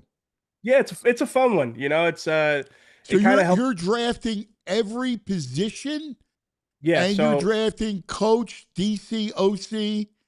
Stadium Wow. and stadium. and stadium. So you gotta get something from each team is the point. So it's like, obviously you're gonna want to take from some of these contenders, but you got to figure out like, okay, what am I getting off the Titans roster that I actually want? Like what am I getting from the Raiders right now? So you got to figure out where you're going to add from some of these lesser teams to make sure you don't end up with like you name like Brett Toth starting at left guard or something like that. You got to be careful. Well, that's a great draft, man. It's gonna be fun. Yeah, I got my work cut out for me with Fran and Bo. It's you, Fran, and Bo doing it? Yeah. You know that they're big on strategy, but I got my Dude, next philosophy. time, invite me, man. I want to get involved with that. Come on through. Come on by. Come to the That studio. sounds like fun, man. I love that stuff. I'd be down with that. Yep. 2:00. 2 o'clock. Everybody's got to watch it. I'm in on that. Yep. EJ, one last question for you.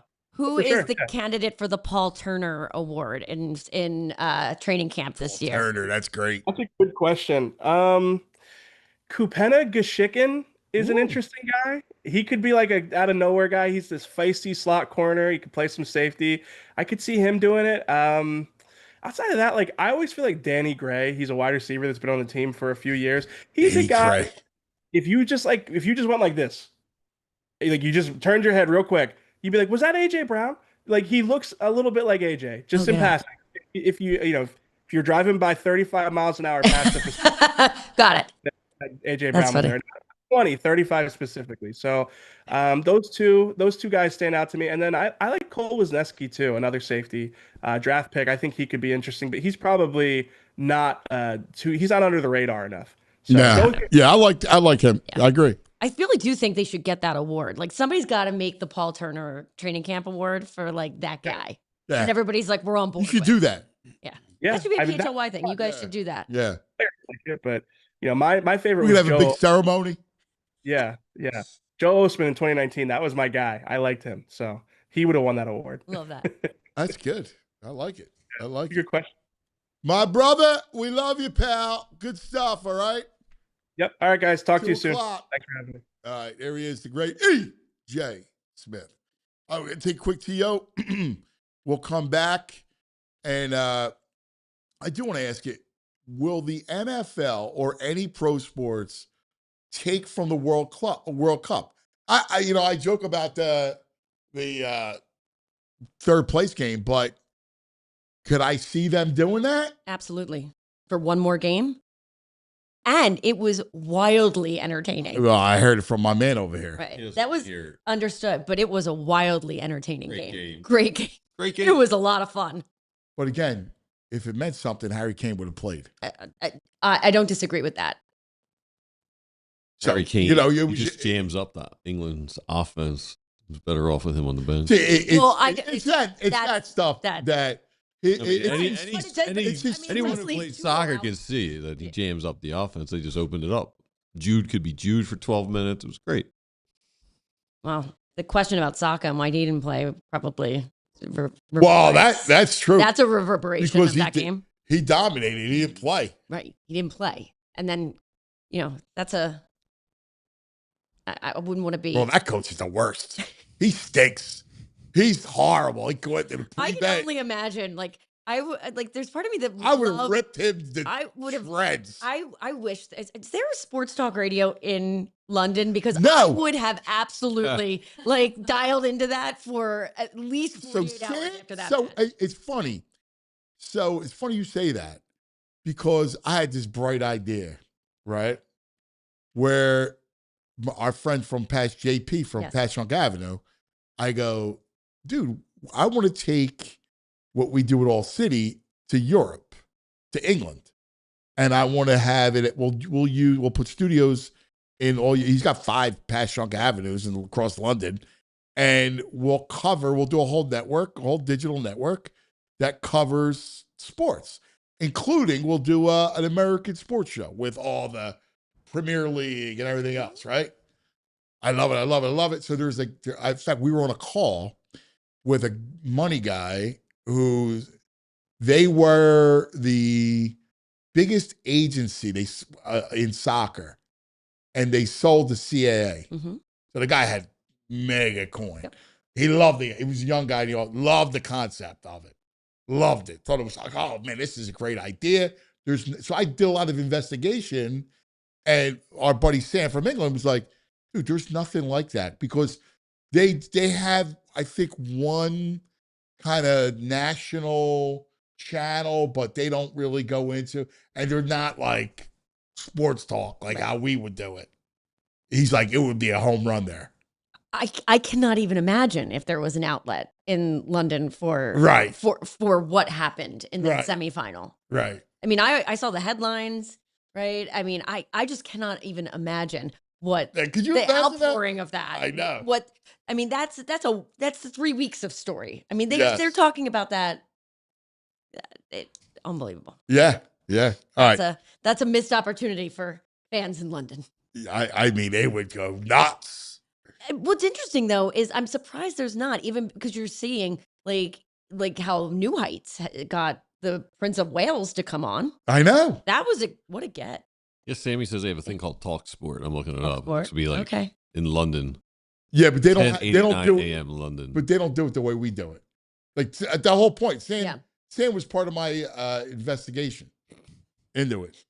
I think it's called research. Like when you say investigation, there's like a negative connotation to that. I was just throwing it out there because I'm in the middle of trying to find the read, so that's why it was the first thing that came to me. He's was in the middle of his own investigation over there. Yeah, I need to investigate you with those eggs this morning. How bad was that, Jules? Yeah. VG accused Jules of saying it just to agree with Anthony, and that she is. You just admit. She is take the violation. Denying that. Take the violation. Scrambled egg whites have like no smell. That's untrue. You got 3 people in the room that disagree with you. Just admit it. That's not admitting it. You have to admit it. 3 people told you that your food stunk. Did not stink. So just admit it. And say, like I said, if it was tuna, I'd admit it. It wasn't. It was eggs. They're vile. Vile. Find the read. We got to keep moving. Vile. Keep moving. There is a sponsor somewhere that is like, where is my read? Today his nose is clear. Today you can smell. Suddenly I have an egg bag sandwich he can smell today. My allergies aren't killing me today. Lucky me, I get you.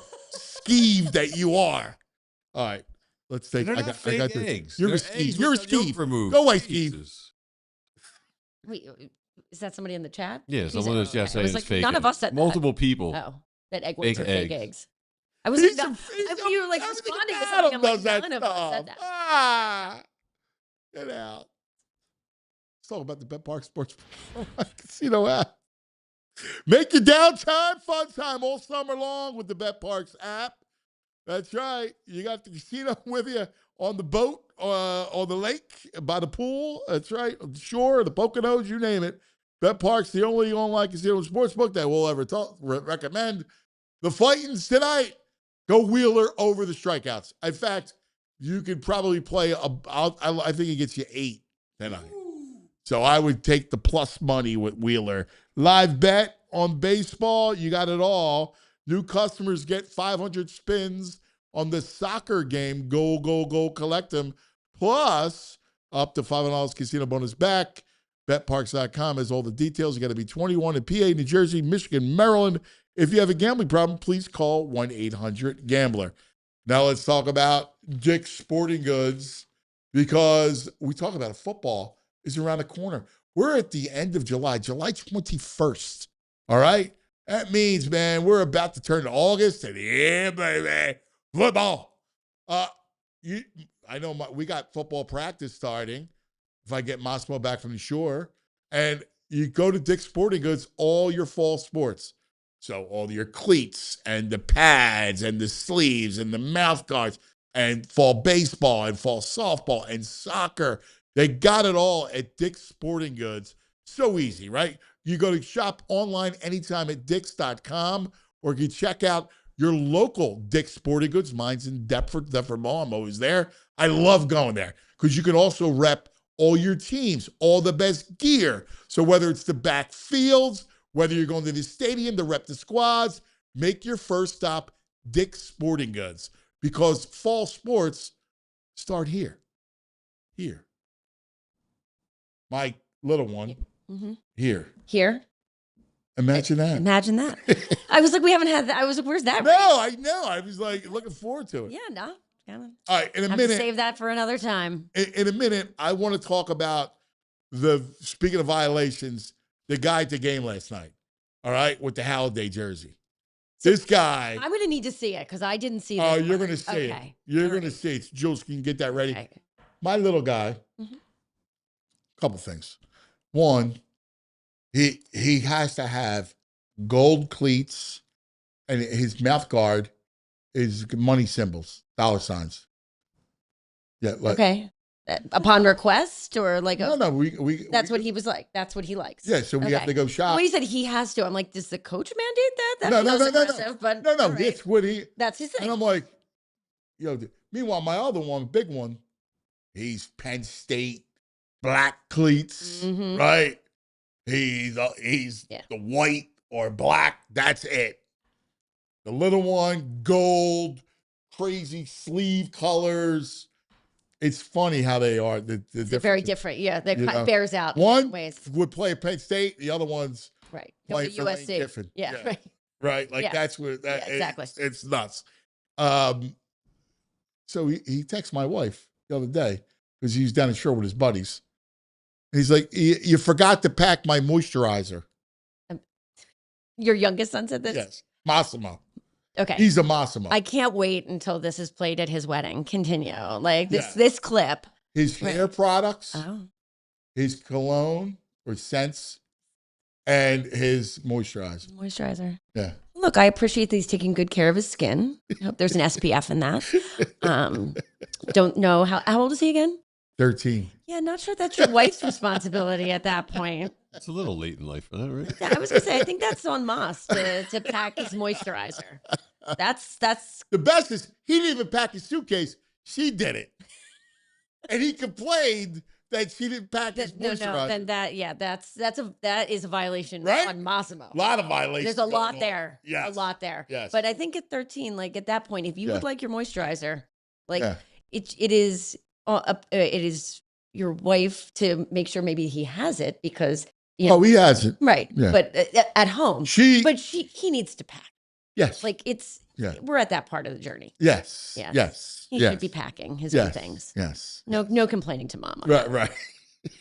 Like that's weak not sauce. thank you. Thank you for letting me. By the thank you way, for doing I this for drove me. his stuff down because he's staying with and the friend's mom had a lot of kids in the car and stuff.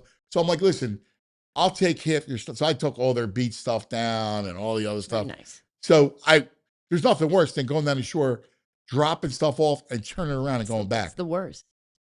Like literally, Nothing's worse than leaving the shore. right? Right. Like there's. But like imagine driving down that's and terrible. turning around He didn't even get out and get a piece of pizza on the boardwalk or nothing. on a just- beautiful day. You didn't just go up. What am I going to do? Like that's even worse tease. I'd rather just get out of Dodge. I get that. Because otherwise, I want to go to the beach. It's 82 degrees. Right. It's Beautiful. Gorgeous. Smelling the sea air. If I can't stay, I'm getting out. Right. Can't torture yourself like that. No, Right. it's And I got total it. torture. I know. All right. I got you. Last night, the game. This guy, one of the worst violators.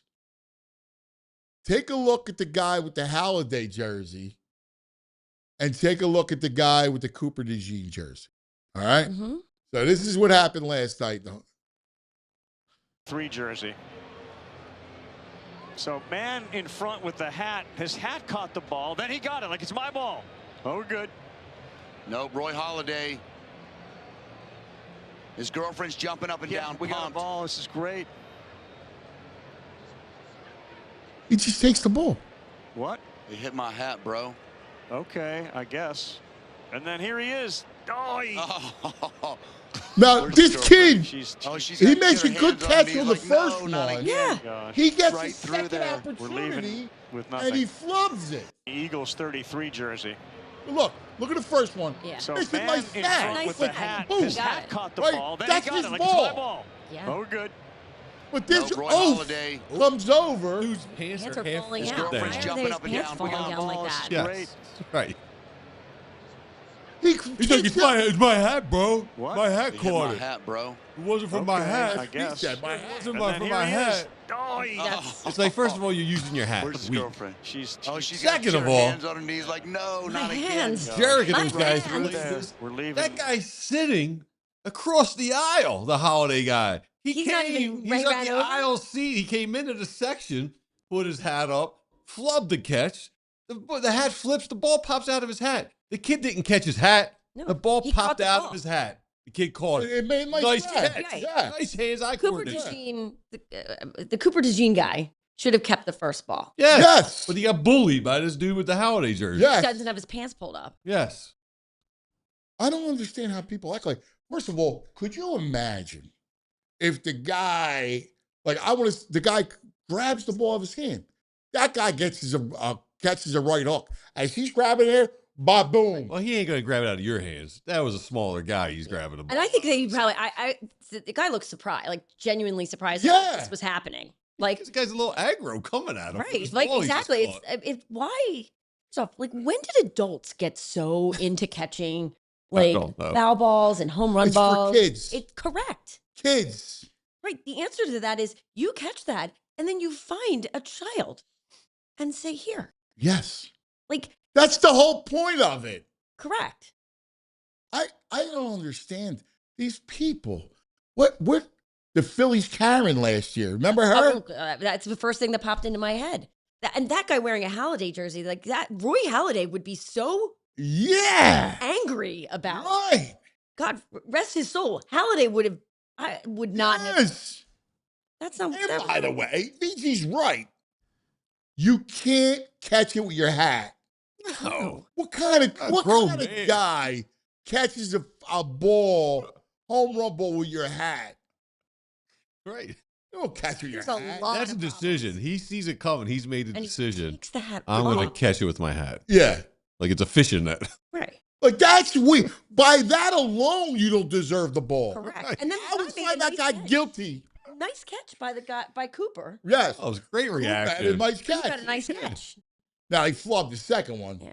I mean, it was. Yeah, but I at mean, that he's point, flustered at it. I Yeah. was gonna say, I mean, I'd be pretty. I probably would have gotten up. I'd been like, if I catch this, is somebody gonna come out from? Yeah. Like at that point, I don't even want it. I'm like, I'm good. Right. Right.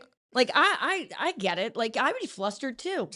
Yeah, right. You Like, don't if I had somebody yelling at me Yeah, about the ball I just caught and with his intimidating pants me falling down, with my trying to right. give you, yeah, Right, here's I'd be your like, ball, all right, bro. well, dude. Like, I mean, and look, maybe You figure nobody can pull your hear what that pants guy up. said, but maybe he was just like, I'm going to diffuse this situation.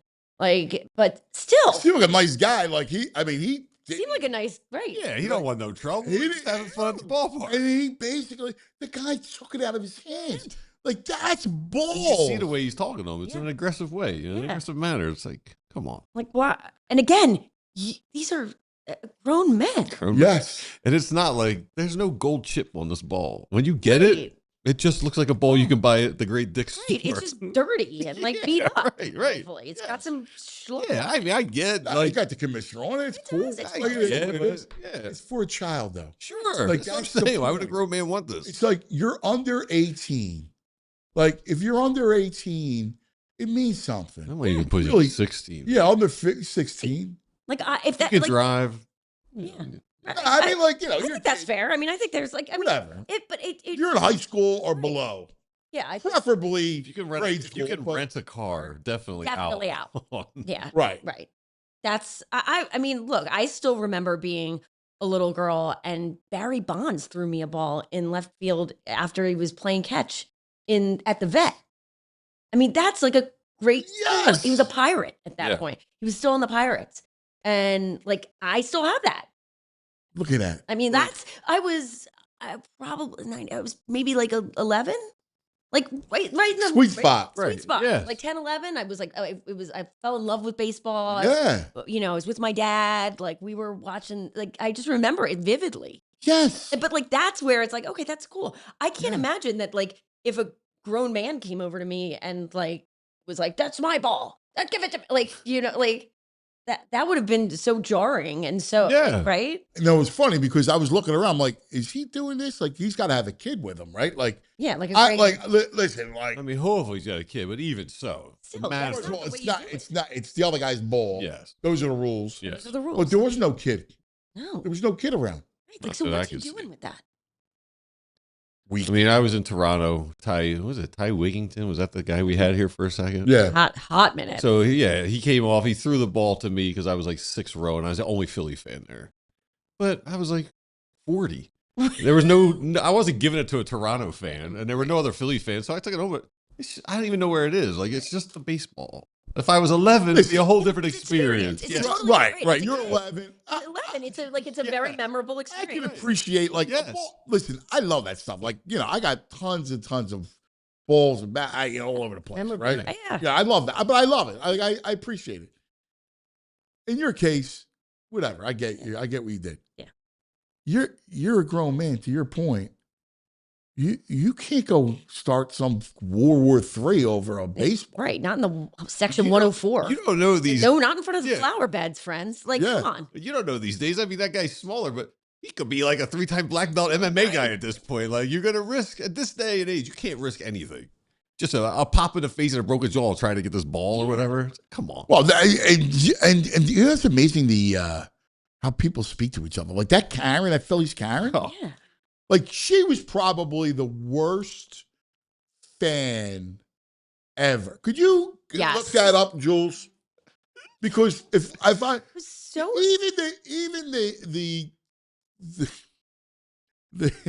the complete moron who ate the horse poop, Yes. Yeah. I put Karen over him. Oh yeah, it's Yeah. worse. Way worse. Yeah. Way worse. Because I think it's just, and again, this is one of those things that, and maybe this is the World Cup bubble that we've been living in, right? Is like, these are national teams that are like paying for pride and their fans are coming together. And we're still like, they would score a goal and be like, I love you, man. Like people were happy and joyful. Like coming back and seeing this guy like rip that ball out of that guy's hand and like look at him so angrily, like, what are you so aggrieved? Why are we so aggrieved? fascinating? Why are we so aggrieved? And Right. this brings us to the culture. I wanted to bring this up to you. The culture of soccer is really interesting because there's no aggression. Well, Okay, on the World Cup stage, I'm not maybe. talking about the hooliganism and, Mhm. Yeah, I mean, Premier League and all that stuff. Like, Yeah. fences But separated. I know. But I'm talking about on this World Cup. Yeah. Yeah.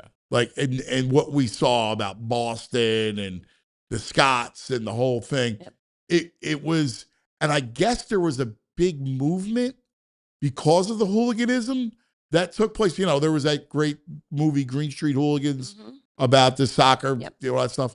But I think that they make it like this campaign to try to get rid of the hooliganism. Yeah, and I think the World Cup is different in a lot of ways because it's more like the only thing it's tantamount to is like the Olympics, right? Like where people are coming from all around the world to come and watch their team. There's a national pride. There's like the way they comport themselves, the way they view themselves as fan bases, whether it's, the Tartan Army, right? The Ecuadorians, right?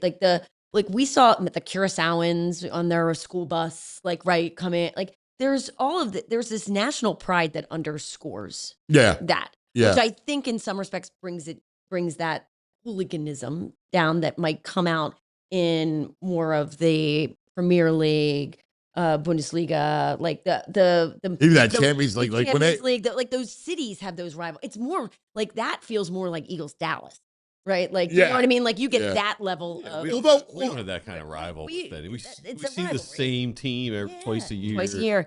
This doesn't do that. It's a little classier. It's like the Olympics, the World Cup. But there is, like, when they did the, I remember the English soccer fans were going to Italy for some match, and they knew it, and they were like, no, you're out. They didn't allow them off the plane. Yeah. Nobody would give them hotel rooms because they would destroy the hotel rooms. Yeah, there's a history of it for sure.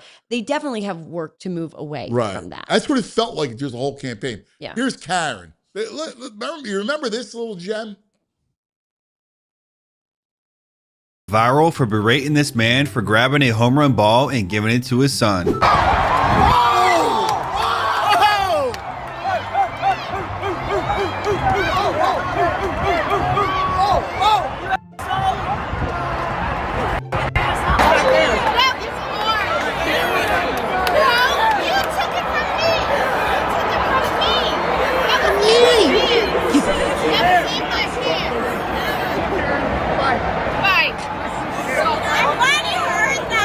The staff at the game took note of the incident and gave the boy a goodie bag. And also after the game, the boy got a tour of the locker room and a signed bat from Harrison Bader. Worked out way better for that kid. Yes. However, that's because the Phillies are a great organization. They are. Is that just reprehensible, though? The whole thing. But the fact is the way that people talk to each other, and everybody I worry sometimes that we've gotten to this culture where everyone's coming at everything with such like malintent. Yes. And it's like there was Everybody's angry. Everybody's angry. Like, what are we angry about? It's 82 degrees, having a beer outside at a baseball game. You took that from me. Right. From me. From Yeah. me. Yeah. Like imagine. The idea of that. Like, excuse me? Yeah. Like, She put hands on him right away. Yeah. She came over and put her hands on him. I mean, God forbid, like, what he did, he went right and gave it to his son. Yeah. Like, it's a kid. Like, and she just, it was, I never saw anything like it. Yeah. She was horrible. Just a vile human being. I do feel bad for all of the lovely Karens out there. That name, there's so many good Karens. I have a really good friend, Karen. Really good friend, Karen. Karen's wonderful. Basically, my sister-in-law, I always talk about Joey. Yeah. Cousin Joey's wife is Karen. She's the greatest. She's a school principal, Catholic school principal. Karen. She's the sweetest person on the world, on the planet. Karen Loftus Murphy. Like, she's the nicest human. Karen Bryce. You got to go by K, I guess. I know. So bad because Karen is literally, is the nicest person. Right. And her mom's name is Mare. Yeah. Right? Mare. Like, Mare. Oh, Mare. Her dad's Loft. I love like, Mare. It's the whole thing. Yeah. They're the nicest people. Karen's parents are right from England, Ireland. There you go. Right from Ireland.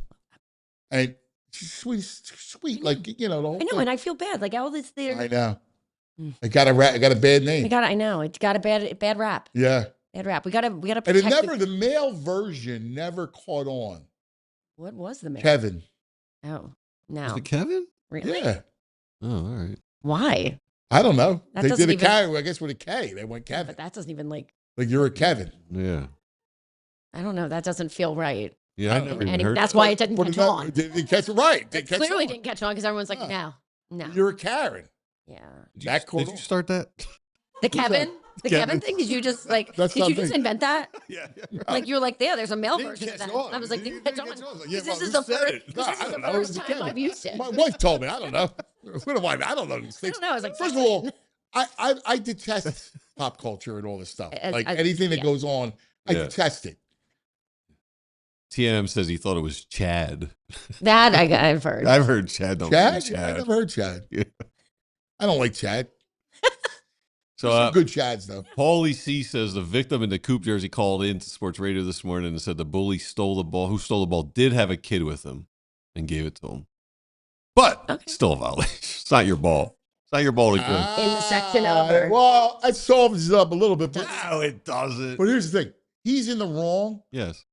But if he said to the guy, yo, dude, For my kid. I got a kid. Well, if he said it like that, That might you have could been tell one. he Yeah. didn't say it like that. Right. The kid Right. Well, I don't know what he said, but I'm Because just what he saying. would have done is shaken his hand and been If like, he would have hey, said, hey, I got my kid here, dude. Here's Sweet 50 so bucks. much. Give me the ball.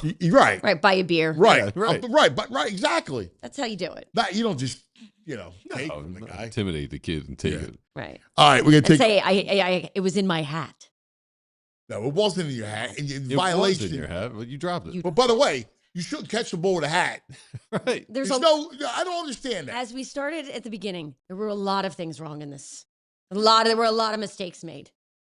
A lot of Correct. mistakes made. Correct. At least there was a kid. All right, let's take Yes. quick TO. Yes. Not Talk a about total our psycho. friends. Don't forget Baldy coming up at 11:05. All right, let's talk about something about what we love doing. We love being active and staying in the game. If pain is slowing you down, knee, shoulder, back, whatever it is, you don't have to just deal with it. The team at Rothman Orthopedics got you covered. They've been recognized the #1 physician practice in the country by Castle Connolly for having the most top doctors in orthopedic care. That's elite expertise, trusted nationwide. Getting started is easy too. Head to rothmanortho.com/PHLY. Schedule your appointment today. You don't know what type of specialist to schedule with? Use their fast scheduling program to quickly connect with their VIP scheduling team. Sets you up with the appropriate specialist for your injury. And with Rothman now, you can get immediate access to an orthopedic expert for guidance when you need it. At Rothman Orthopedics, your mobility is their mission. Book today at rothmanortho.com/PHLY and get back to doing what you love, pain-free. You know it's officially summer when Hoagie Fest comes back to Wawa. I got to ask you, what's your Wawa order? Mine, I'm going classic Italian. I love my Wawa hoagies. Hoagie Fest is back this year, bringing even more value to the table. Right now, you get a shorty hoagie, wrap, or chicken sandwich, plus a bag of Hers chips and a small fountain drink for $6. You're extra hungry? It's only $8 for a classic meal. Whether you're grabbing lunch between meetings, fueling up before a game, or making a quick stop on a summer road trip, it's an easy, delicious meal at a great price. I love it. We stop on the way to baseball. Hoagie Fest, fuel up after, between games. Big flavor, great value, same Hoagie Fest energy we all know and love. But it's only here for a limited time, so get it while you can. Hoagie Fest is back at Wawa. Gotta have Wawa. Gotta have Wawa. All right. Meg said it from the beginning of the show. We now will go into Eagles and Red October and Flyers and Sixers as we wait for LeBron. But I want to put an exclamation mark on the World Cup and us as a host city.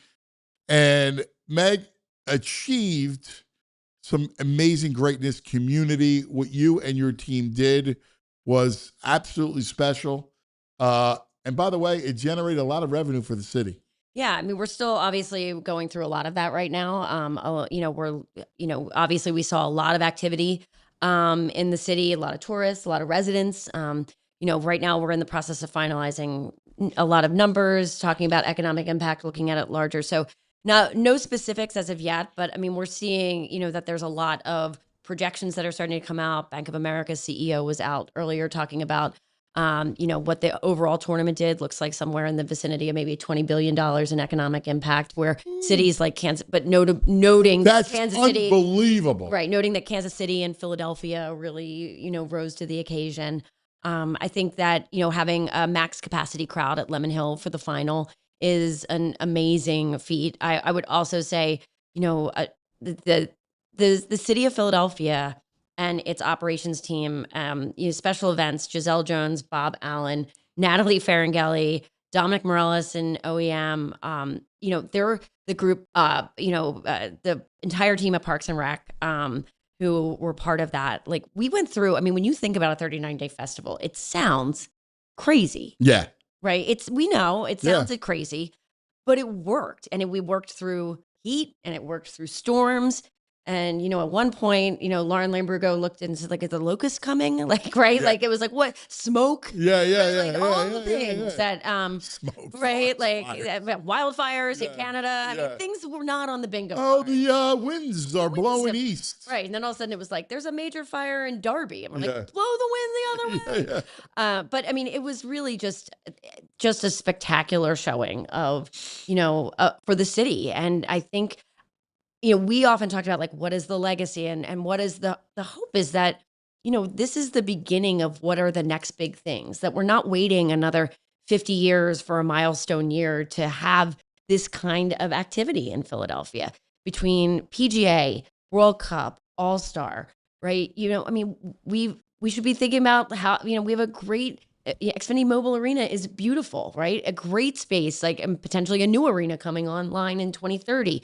You're going to have WNBA. You've got so much that I think that the sports piece, as you've always said, sports builds churches, but it also drives incredible revenue, and sports tourism does. So thinking about that as a lens through which, the Philadelphia can really play in a way that I hope, is now keeps us on that top 10 list for anything that anyone is looking for, that we're an automatic, city to be considered, as opposed to having to be like, hey, wait, take a stop here between DC and New York, right? Because we've acquitted ourselves so well and so professionally. Yes. And I think that's, to me, the great legacy, is that the professionalism with which every bit of the FIFA World Cup was delivered. It starts with co-chairs like Dan Hilferty and Michelle Singer. Right. It goes down to a chief operating officer who, is exceedingly, has expertise in all of these areas. It's a festival director and Michael Delbane. Right. Right. It's all the right people being in all the right places. Melissa Bacoli or Tim Wilson, Allison Grove, Shauna Crosley, like, whoever it is, everybody was in the right spot. And that's, I got to tell you, having been around your team, and, we started the World Cup countdown, last year. 18 months ago. And, everybody coming through, meeting everybody. They're just an impressive group. Just really an impressive group. We're an A-team. And it's going to be exciting to see what everyone does after this, right? Yeah. Right? Because, this is... we got plans for you, man. Oh, okay. I feel like analyzing the Eagles is at least once a week is probably on the to-do list. No, but I think that it's just... it was a small and mighty team, and people did amazing work, and gave their heart and soul to something that was bigger than themselves. And that is, that's a big ask of people to do that. And the Philadelphia Soccer 2026 team did that and beyond, and the city did that, and the Commonwealth, and the governor's office, and Visit PA, and everyone got. We were the Norwegians. Yes. In many respects, like, we rode in the same direction. Yeah. And it just kept getting bigger and bigger. And when you think of what that meant, right? And that idea of that, everybody pulling in the same direction, and why that meant so much to people visually, and why that resonated with people. Like, I think it resonated in Philadelphia and for all of us because we were pulling in the same direction. Yeah. The Phillies, right? Everybody was in it together. And geez, went from the All-Star, it went from, we had the July 4th to set with Independence Mall and the whole thing. Right. And pivoting right to the All-Star Yeah. game and how spectacular that was. And so, if this is the model moving forward for how, big events, multiple big events can happen, how we can be creative as a city, how we can work together and sit at the same tables and really plan it out years in advance so that it delivers, right? I hope that it softens the chip, right? I'm not saying that we lose our underdog mentality, but because hungry dogs do run faster. Yeah. But we are not underdogs anymore. Nah. We're just not. Philadelphia is a global city. We Yeah. are a destination. We are more than the Rocky Steps. We are more than a cheesesteak. Yeah. And I think all of that was on full display. And what I would say is that if you're looking for a way, like, how do we continue the momentum? It's obviously in supporting any of the major events, but I would also say we as a city should not take for granted our incredible Fairmount Park system.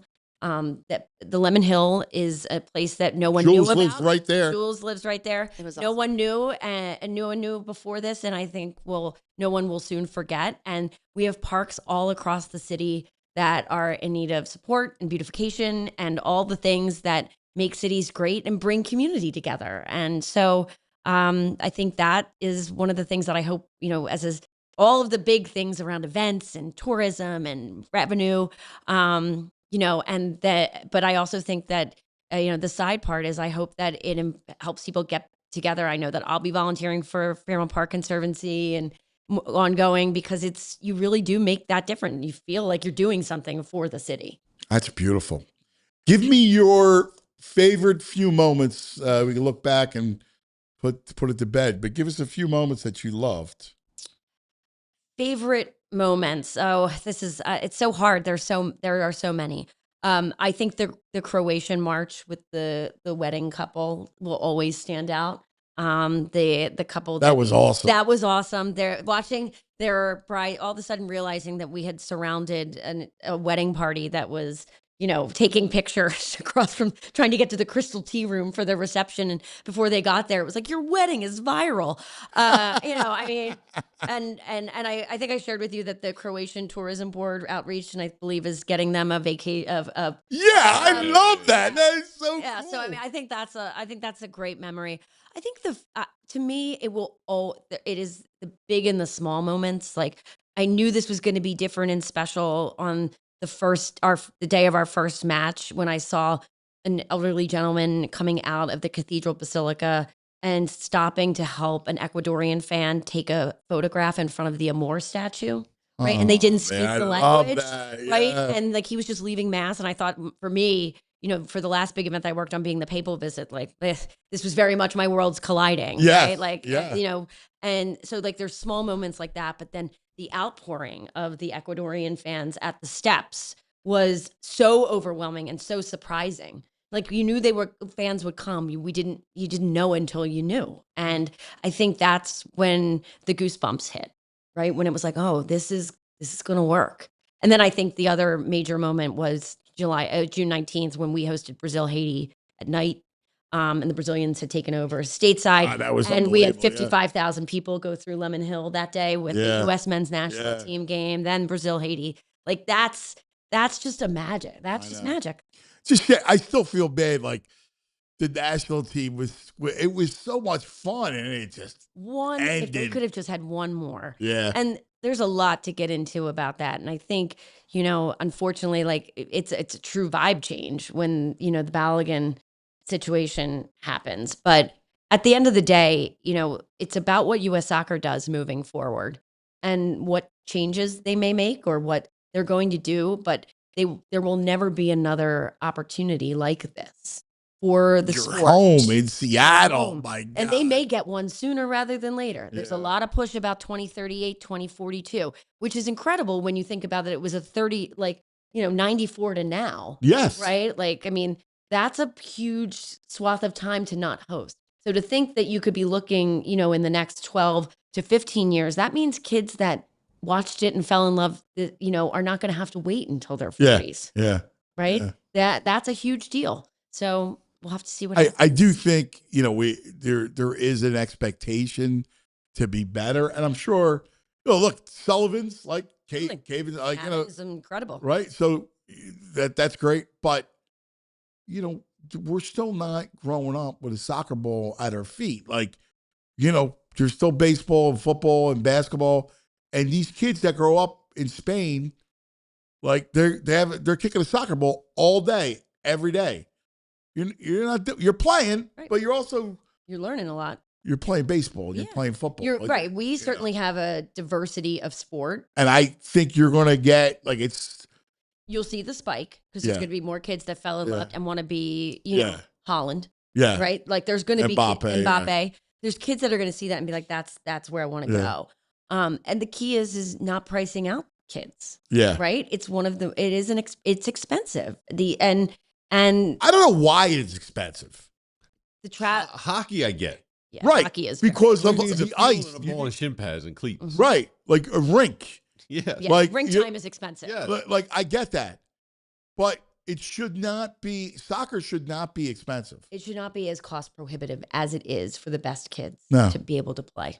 And that's and it's about the system and what we set forth as being what is achievement, what is success in soccer. And our college system sets up a almost a secondary piece of this where, like, for many kids that are playing, their goal is to play in the NCAA, to get a college scholarship. Like that's where it ends. Right? I know. But so how do you help to reset? Well, I think the union doing a smart thing with the academy. The academy, like that has to happen for the elite kids. Mm-hmm. But also, like to Greg's point, like, come on, like you everybody should be able to play these leagues. The travel leagues are stupid. All right, there's no reason why you got to go play, get on a plane, and go play these other teams across the globe. Yeah. It's stupid. Listen, I deal with baseball. It's stupid for us to get on a plane and go to Georgia and go play teams down south. It's stupid. Right. It really is. Like, you don't want to do one trip. It's fun. Everybody drives down to South Carolina or whatever. I get it. But, like, for competition, there's plenty of competition. Yeah, you don't have to do that every weekend. No. That's again, I think there's this industrial complex around youth sports that probably has to be looked at across the board. Yes. Right? Because it goes back, I believe it's Norway. Like in their nation, they play, but they don't keep score until 14, like until they hit like 8th grade, like where it's like wins or losses. It's like a way that they've been their developmental programs around certain things. Really? Yeah. That's interesting. There's a real I don't know if I like that. I don't like that. I know you don't like that. Yeah. But interestingly, right, doesn't make them any less competitive. Really? I don't know. I mean, the theory is like, I think because I saw that piece too, like some kids, if they're losing all the time, they may drop out. But if there's no score and you're just developing till 12. Or 13, you can see who's got natural ability. We do that with where those kids don't drop out of the system. Exactly. Yeah, like we do that. Like I'm a believer up until like 5th grade. Like 10, 11. You're 10 years old and all. Like with baseball, like I didn't care. But you do have to understand about winning. Absolutely. Like, and you have to. The other part of it is dealing with losing. Right. Like it's not the end of the world. It's part of it. You're going to lose a game. You're going to lose this. You got to deal with that because it'll make winning sweeter, but it'll also drive a competitive spirit. I don't disagree with that. I just think there's a lot of interesting models to be looking at as a way to keep kids engaged and involved, especially to allow them to physically mature. Yes. As well, because that's the other part is like the physical maturation plays a huge role. Oh my God. I mean, I see it. Holland didn't look like Holland like when he was 12. Well, that's the point. Like, maybe he did, like we see these kids. Right. I see these kids all the time who goes through puberty. Like, it's ridiculous. Like what you are at 12, it's not what you are at 16. Please, that's a whole other. Sammy says they don't keep score in England until they're 11. Yeah, or 12. 12 they start. Yeah. 12 a little late, but like 11. Actually, middle school. Good. Yeah, it's middle school. Yeah, 11. That's 12. It's fine. 12. Yeah. The weird thing about the whole prohibitive thing is, though, hockey is the most prohibitive, you would think, and they're gold medalists in hockey, America. Yeah. So it kind of doesn't make sense. I agree. That's a good point. It's a great point. I think that's That's a really good point. I think there's structure. I'm sure I'm going to get texts about this from Yeah. Keith. But I mean, I think that also the way that their developmental program Yeah. has come into is very different from because they're running through, I mean, U.S. Soccer, it's just a big organization. And I don't know I think that Sometimes it's too big, yeah. Yeah, like I think that Hockey sometimes USA might be a little more compact, a little bit more Well, focused. those kids all they're doing is playing hockey. There's no choice. Like, you can't play. Moswell was playing hockey, and I was like, dude, you can't do it because you want to play baseball and football and basketball. You can't play all four. I'm like, if you're going to be good at hockey, like, that's all you got to do. And I purposely steered him away from it. And I love hockey, but like, I wanted him to play other sports, and you can't do it. Right. And I think that's also part of, with the soccer piece is that it's the first sport that most kids play because it's like the first opportunity to be on a team, like when they're like 3 and 4, like, soccer shots, kick the ball, whatever. But the problem is that you lose, right? Like you start losing kids pretty quickly to diversification of the sports. Listen, you got to roll. I got to roll. All right. Great to see you. Great stuff. Thanks. The great Meg. She crushed it. Nice job. Thanks. All right. City and we retire the title Queen of Soccer. That's right. Mayor. And Queen. Future mayor. No, thank you. Queen of 4. Queen of 4 for 4. There you go. Is coming up next. All right. Sounds all good. Right. You got Baldy on? I cannot wait. I know. Obviously, if I was saying, the only question I would ask is I would like to hear his thoughts on Shakira's performance. All right, we'll get. I have a feeling it do was a very Baldy's much about breakdown. Yeah, Baldy's breakdown of Shakira. He's a Shakira fan like I am. I have no doubt. Yeah. Exactly. Yeah. Thanks, Meg. Right. Love Phillies coming up next. Baldy.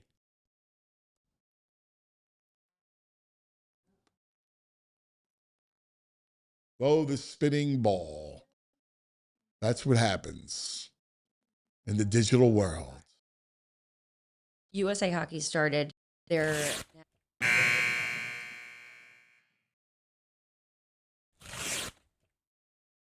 Philadelphia doesn't pretend. Philadelphia is. It's not just the title of Philly, it's a feeling. It's a heartbeat. A city that never asked for permission to be itself. That's us, right? That's our personality. Philadelphia doesn't pretend. Philadelphia is. And now in 2026, the world comes back to Philadelphia. Not just to remember, but to celebrate. The show isn't just about what's happening. It's about who we are while it's happening. Because Philadelphia isn't a backdrop. It's a character. It's the voice that tells it like it is. The guy at the end of the bar who doesn't sugarcoat a thing. It's the family that's been on the same block for generations. It's the artist, the athlete, the builder, the believer. It's the lifer, the dreamers, the grinders. It's all of us. And that's what Love Philly's about. We're going to sit with people that make this place go. The ones who built it, the ones carrying it, the ones pushing it forward. The legends who left their mark. Not just the championships, not just the headlines, but the moments in between. The way the city shows up for itself, the way it refuses to be anything other than real. And through it all, we're going to remind ourselves and show the world what Philadelphia is. It's not just a stereotype. It's not a punchline. It's a foundation. It's a force. It's a city that gave birth to a nation and never stopped building.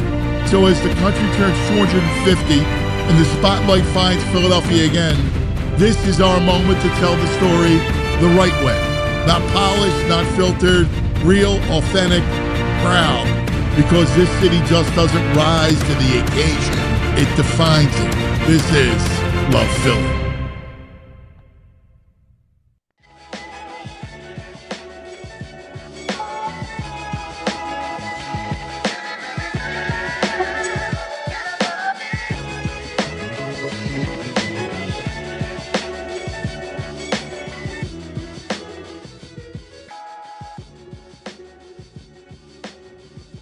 Love Philly Hour brought to us by Wawa. We love our Wawa. We love Philly, and Wawa loves Philly. We love Wawa. Wawa loves Philly. That's right. All right. Joining us in a moment. Oh, I cannot wait because it's closer and closer and closer. And we did the all Baldy and Cuz offense team. We got to do going in preseason defense and what the defense looks like. So cannot wait. We got a great day with our man, Baldy.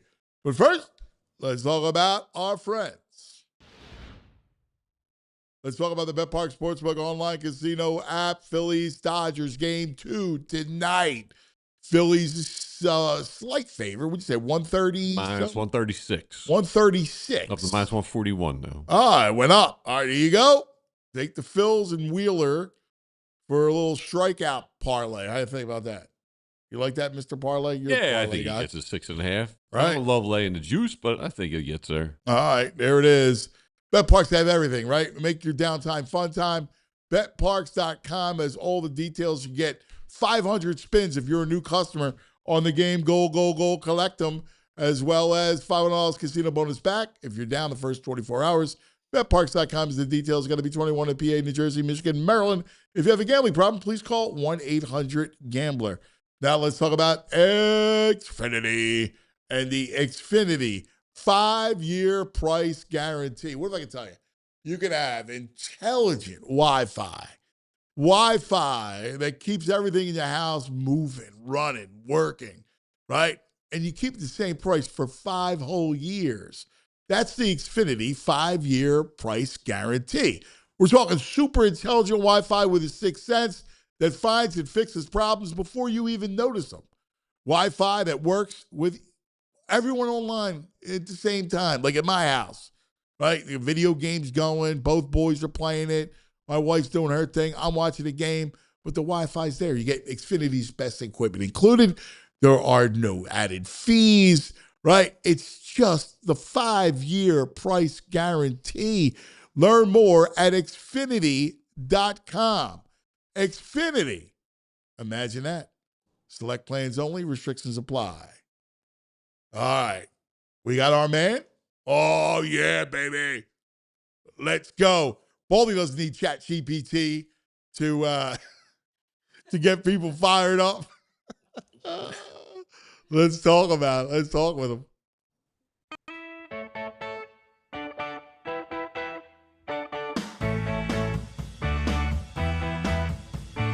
Baldy. Oh, let's talk some football. Baldy. Oh, he likes meats and football. Oh, Baldy. There's the legend. There he is. What's up, cuz? What's up, Sack Summit? What's going on? What is up? We're like teams are coming to training camp, man. I just finished my doing all the travel for my training camp tour, man. I'm getting to 12 teams in 14 days, man. I'm pretty excited. So, is it done? Are you done now? Well, at least the first, 2 weeks. I'll go to some scrimmages after that, but I go Giants in Greenbrier, West Virginia. I go to Foxborough to see the Patriots, Cleveland, Philly, the Jets, Detroit, Indy, Washington, Green Bay, Chicago, Kansas City. Wow. Yeah. Wow. That's That's awesome, a man. journey. Yeah. Yeah, it's awesome. Yeah, So- I just got to finish up a couple little travel things here today. So I'm ready to how go. much of it's going to be in the car and how much of the flights?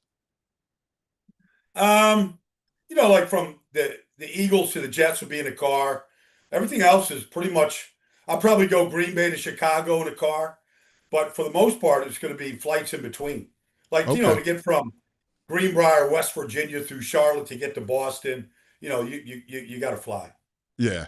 Yeah. Baldy, let me ask you, just as like I manage bands, I route tours sometimes. You go Detroit, you're in the Northeast, and you go Detroit, Washington, back to Green Bay? Yeah. Yeah. Oh, I go Detroit, Washington, Indy, Green Bay, Chicago. So, yeah, it's a little bit of a crisscross there, but I don't mind. Like Ashford, Virginia, I can't wait to get there and see what's going on. No, Ashburn, Virginia. How many camps are you going to where the team's away? Well, let's see. The Giants are away. Giants are away.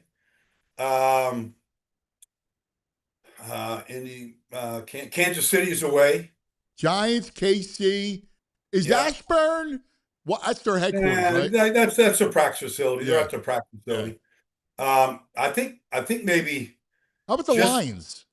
The Lions are right there in Allen Park, kind of right where they practice. Yeah, and like almost everybody, Philly, like almost everybody, Jets, almost everybody else is that can think of right there. I think just the Giants and KC go away from the teams I've seen. Now, there's some scrimmages I'm going to go to. Eagles are scrimmaging a couple times. I'll see some of those. I'll see Baltimore's scrimmaging. So I think, Cleveland is at home. Everybody else is kind of at home right now. Are you going to be in Terre Haute? Well, Indy they're not in Terre Haute anymore. They used to be when Dungy was the coach. But now they're kind of like right by they're close. They're not at the 56th Street facility. Yeah. But they have a facility like north of Indy, but it's not.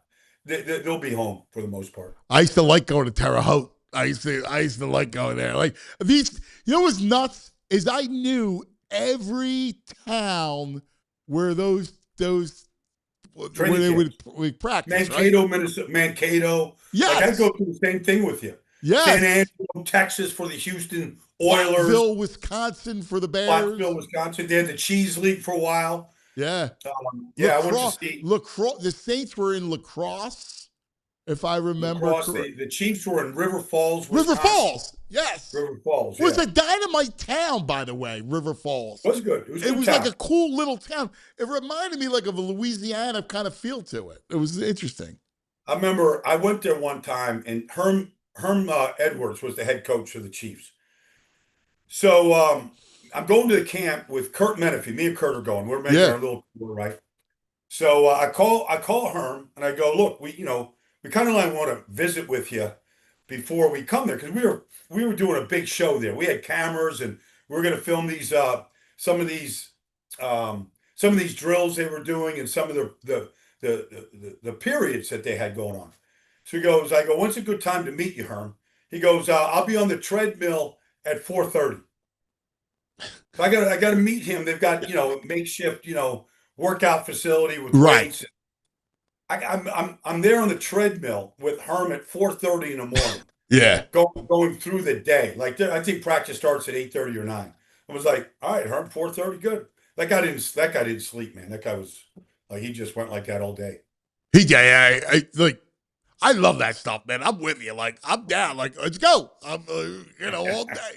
Like, being with them, because there's something about it. I love the coaches. I do want to ask you about coaches. And so Nick is under a little fire because of the chatgpt thing, where he said he's been using chatgpt. Yeah. I mean, like, here's the thing. Could you imagine Parcells? Like, you and I were just talking about Parcells. Parcells and ChatGPT.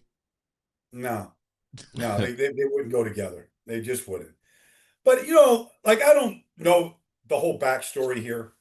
But honestly, like, everybody's using it for something. Right. I had this chick at my apartment 2 years ago. She's like, who's going to win the Kentucky Derby? She said that in ChatGPT, and they got it right.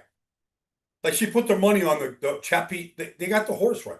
But I'm not saying that. But, like, I'm working with this new technology. It's AI driven. It's not ChatGPT, but it's AI driven. Like, if you could save yourself time just looking up something that you're curious about, like, by all means. Without a doubt. Listen, it's everybody uses it, and you need to use it, and it's a tool and everything else. The problem with Nick was like, he was saying it like it was like this novel thing, like that. I got you. I got you. That he was. What did he do? He found. He's looking for inspirational, some kind of inspirational sports story, a relentless inspirational. He was using like Google though, like it wasn't exactly like you're prompting this thing to give split atoms. He was basically doing a Google search. Like these things, these coaches are all looking for something because they know if you just go into a meeting every single day at 7 o'clock at night after practice, and you got your night meeting from 7 till 9:30, like you better break up that meeting. In today's world, you better break it up. They've got these guys coming in, they're illusionists. They're like they have this, like they're psychics. Like they've got all these things. The coming illusionist guy has Right? been to like a dozen NFL teams. Like What's I his watch name? these The Brady clips loves and I him. go, how? I'm man. interested. I want to be in the room. Yeah. Like I've been in enough. Oz. Remember Oz? Yeah, The great Yeah. Oz? Yeah. Yeah, like these guys are coming in there like, it's cool, it's fun. Okay, Joe Burrow, stand up, pick a number. Like I don't know, it kind of breaks things up a little bit. Like if Nick's looking for something that nobody has used before, like there might be something to grab right there, grab your attention. I just asked if you had one question to ask Brian Baldinger, a riveting question today, what would it be? Here's the question. All right. When did you realize football wasn't won by being more talented, but by seeing something everyone else missed? What was that lesson? That's a terrible question. Yeah, it's it's a thought-provoking question. Not bad. I think, like I remember we won the county championships in basketball when we were in high school. And Massapequa just won 4 state. I'm from Massapequa High School. So, like, they just won 4 state championships in 4 different sports this year. They won 11 county championships this year. Like, they dominate sports, okay? It's a good town. But they got good feeder programs, Massapequa Mustangs, Massapequa Soccer Club. They got good feeder programs for kids. They won 1 county championship in basketball. And when I was playing, we beat the #1 team in the state at Hofstra University. All right. And we beat Roosevelt High School. Same high school that Dr. Julius Irving went there. There you go. All right. So we beat Roosevelt for the county championship, right? They were the best team in the state. They were the most talented team. But they couldn't shoot a free throw. They did some stupid things down the stretch. And we won the game. Like I hit 5 free throws in the final minute and a half. Okay. Like Baldy ice price of free throws. Right? We had Harry Fritz Rope. Harry was like, he was just a magician, right? But, like to me, it was sort of in that moment, I go, to a man, Roosevelt was way better than us. But we were a better team on that moment. If we played them 10 more times, they'd probably beat us 9 times. In that moment, though, we beat them. And I think probably in that moment, I was like, it's not about the most talented. It's about a lot of other things. So if I had to answer that question, that's the one testimony in my life I could probably point to. Yeah. Let me ask you one more question. How great was that 3rd place game this weekend in soccer, Baldy? I loved it. I honestly loved it.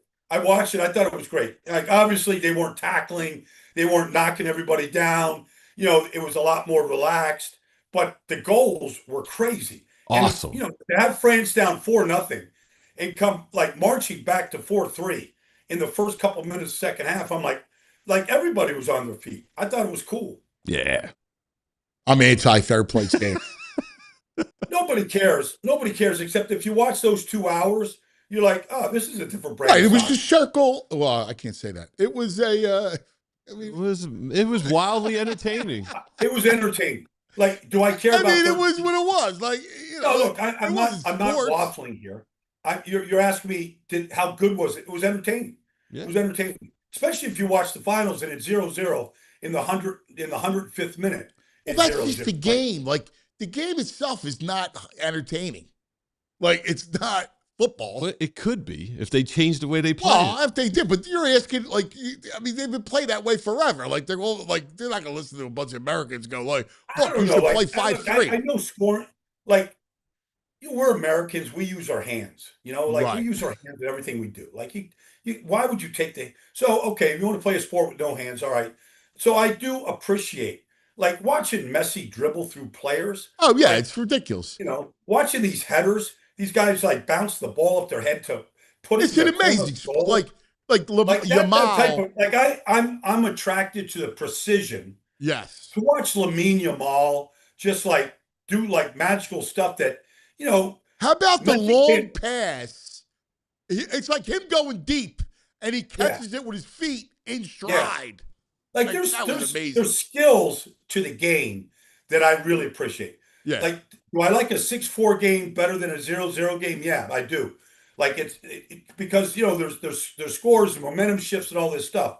But like I can appreciate the skill of the sport, but give me Brady Manning in a shootout, man. Yeah. Give me No, listen, we love that stuff. Like we do. We love scoring.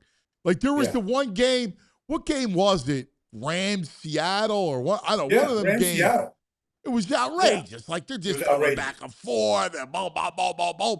And even the Bears game, the playoff game, where that was going up and down the field. And Caleb Bears, makes the Rams, ridiculous Bears, throw. Packers. Like it was good, really good stuff. Yeah. It was a great postseason for the NFL. Like these games were crazy. I'll ask you one last thing, and then I want to get our all defense team. Okay. Is there anything from the World Cup that you would adopt? I'm talking ancillary, but is there anything that you saw during the World Cup that the NFL could utilize, institute? Well, I think, the story of the World Cup were all the countries that came to visit and how they celebrate as a group. So like, I don't know that if the Packers come to play the Eagles, that the Packers, they're going to come with their cheese heads. But like the whole row thing with Norway, like it just became like an anthem. Yeah. But I think the fans, like obviously you come to Philly, the tailgating is second to none in this whole business. So we have the tailgating, we have the fans, we have the costumes, you go to do a Raider game like the Black Hole. We have things like that, but maybe not to the degree. Maybe not to the degree. And, people were getting on the World Cup and the FIFA for the hydration break, but I thought it was kind of good. It kind of let you catch your breath a little bit. Like it became almost. I didn't mind it. Yeah. I didn't mind it. But I guess this is all sports, but the replay thing is just killing sports. Like it just breaks up all the momentum, basketball, football, soccer.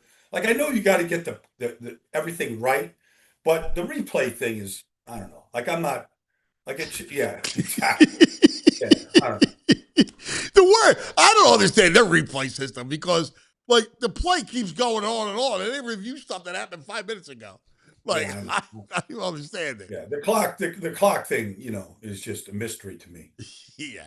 I also don't understand why sometimes they call offsides right away. Yeah. And then sometimes they wait. The goal scores, all of a sudden the flag's up. Then he puts a flag. Yeah. Well, do we know after 6 weeks of soccer, do we even know what offsides is? Like, if a piece of a body part is past the defender, like is that offside? What is it? I don't even know. There was a lean on Sunday. It was like a lean, like his chest. Part of his chest was leaning over. I think it's any part that can score can't be. Like your hand or arm, I believe, can be behind. But if your head or your chest or a foot. It's nuts. It's Just crazy. think about that rule. Just think about it. Yeah. Like if a body part that can't touch the ball is a cross. I mean, like, what are we talking about? I know. All right. Let's go D-line. As always, we're looking at 3 guys. Like, we're going to have our first, second, third team. So let's go D-line. All right. We'll start with the edge guys. So let's pick 4 edge guys. Well, let's go Myles. Myles is, let's go Will Anderson. Yeah. Will Anderson was so freaking good last year. Yeah. Oh, my God. Guy was so good. Let's go. You know what's amazing, Will Anderson? When he was coming out of Alabama, you and I were like he was one of those dudes that he wasn't going to miss.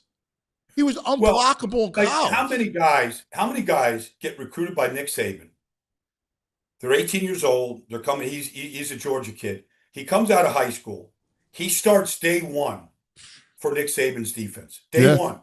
Yeah. Right now, they always have edge guys. Like there's only certain guys. And then actually Nick Saban just pointed this out, maybe during the playoffs or something.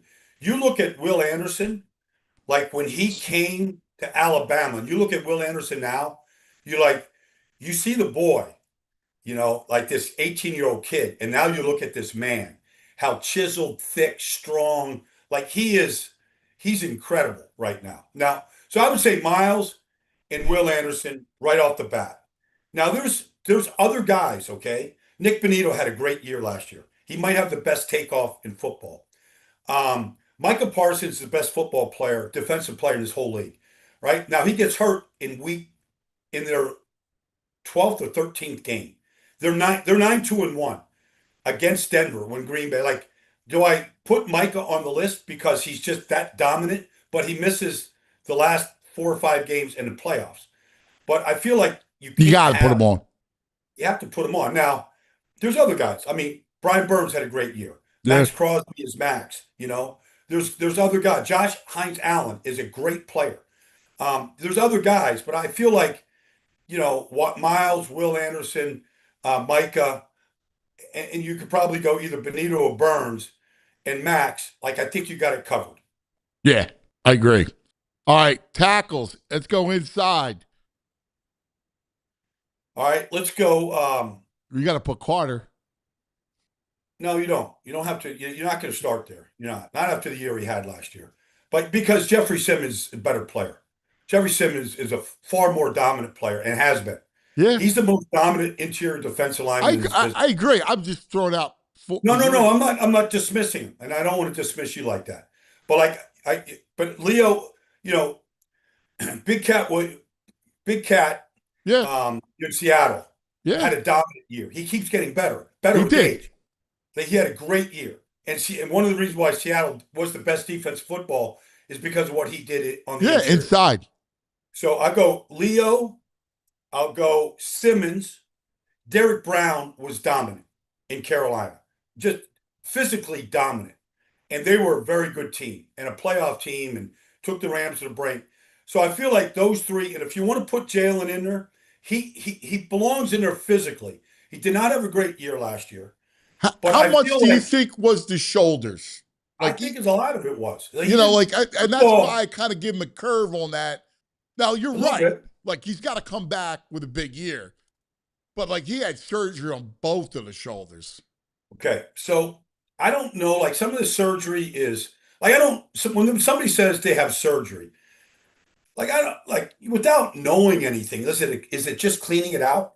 He's 25 years old. Is he still just a young 25, or is his shoulder an old 25? Like, how bad is it? I mean, can he button his top button on his shirt if he ever does that? I don't know how bad it is. Yeah. But physically, and the other thing was, the year before, Jordan Davis did not have a good year. Yes. They had Milton Williams, they had Jordan Davis, they had Tui Pelotu, but Jalen played 80% of the snaps. He played a very high percentage. Oh, there was games in 2024 where he played every snap. Oh, yeah. And I thought that I don't care who you are, Max Crosby, Nick Bosa, that's just too many. It's too many. It's 1,000 snaps. It's too much. Yeah. So, anyways, I'm not opposed to putting Jalen in there with Leo and with Simmons and with Derek Brown, but those three guys jumped out. All right, let's go Mike linebacker.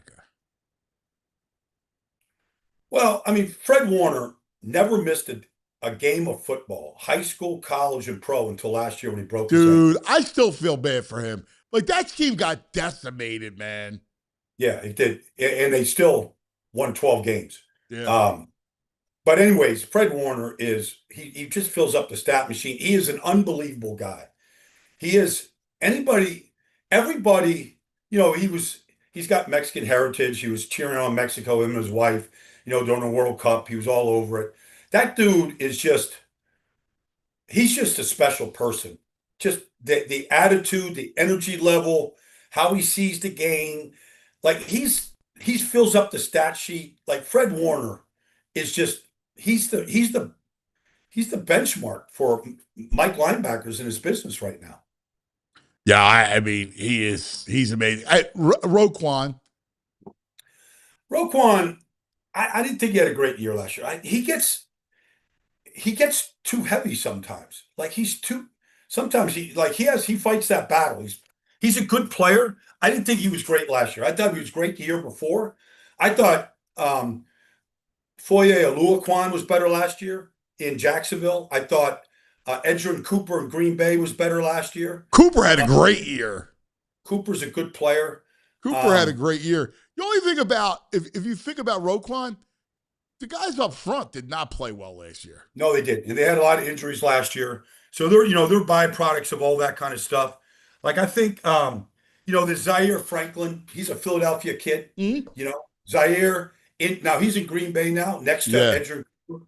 But Zaire in Indianapolis, the last 4 years, like nobody has more tackles in this whole league than Zaire. Like he's an amazing player, really good player. But like there's a couple other guys like Zaire.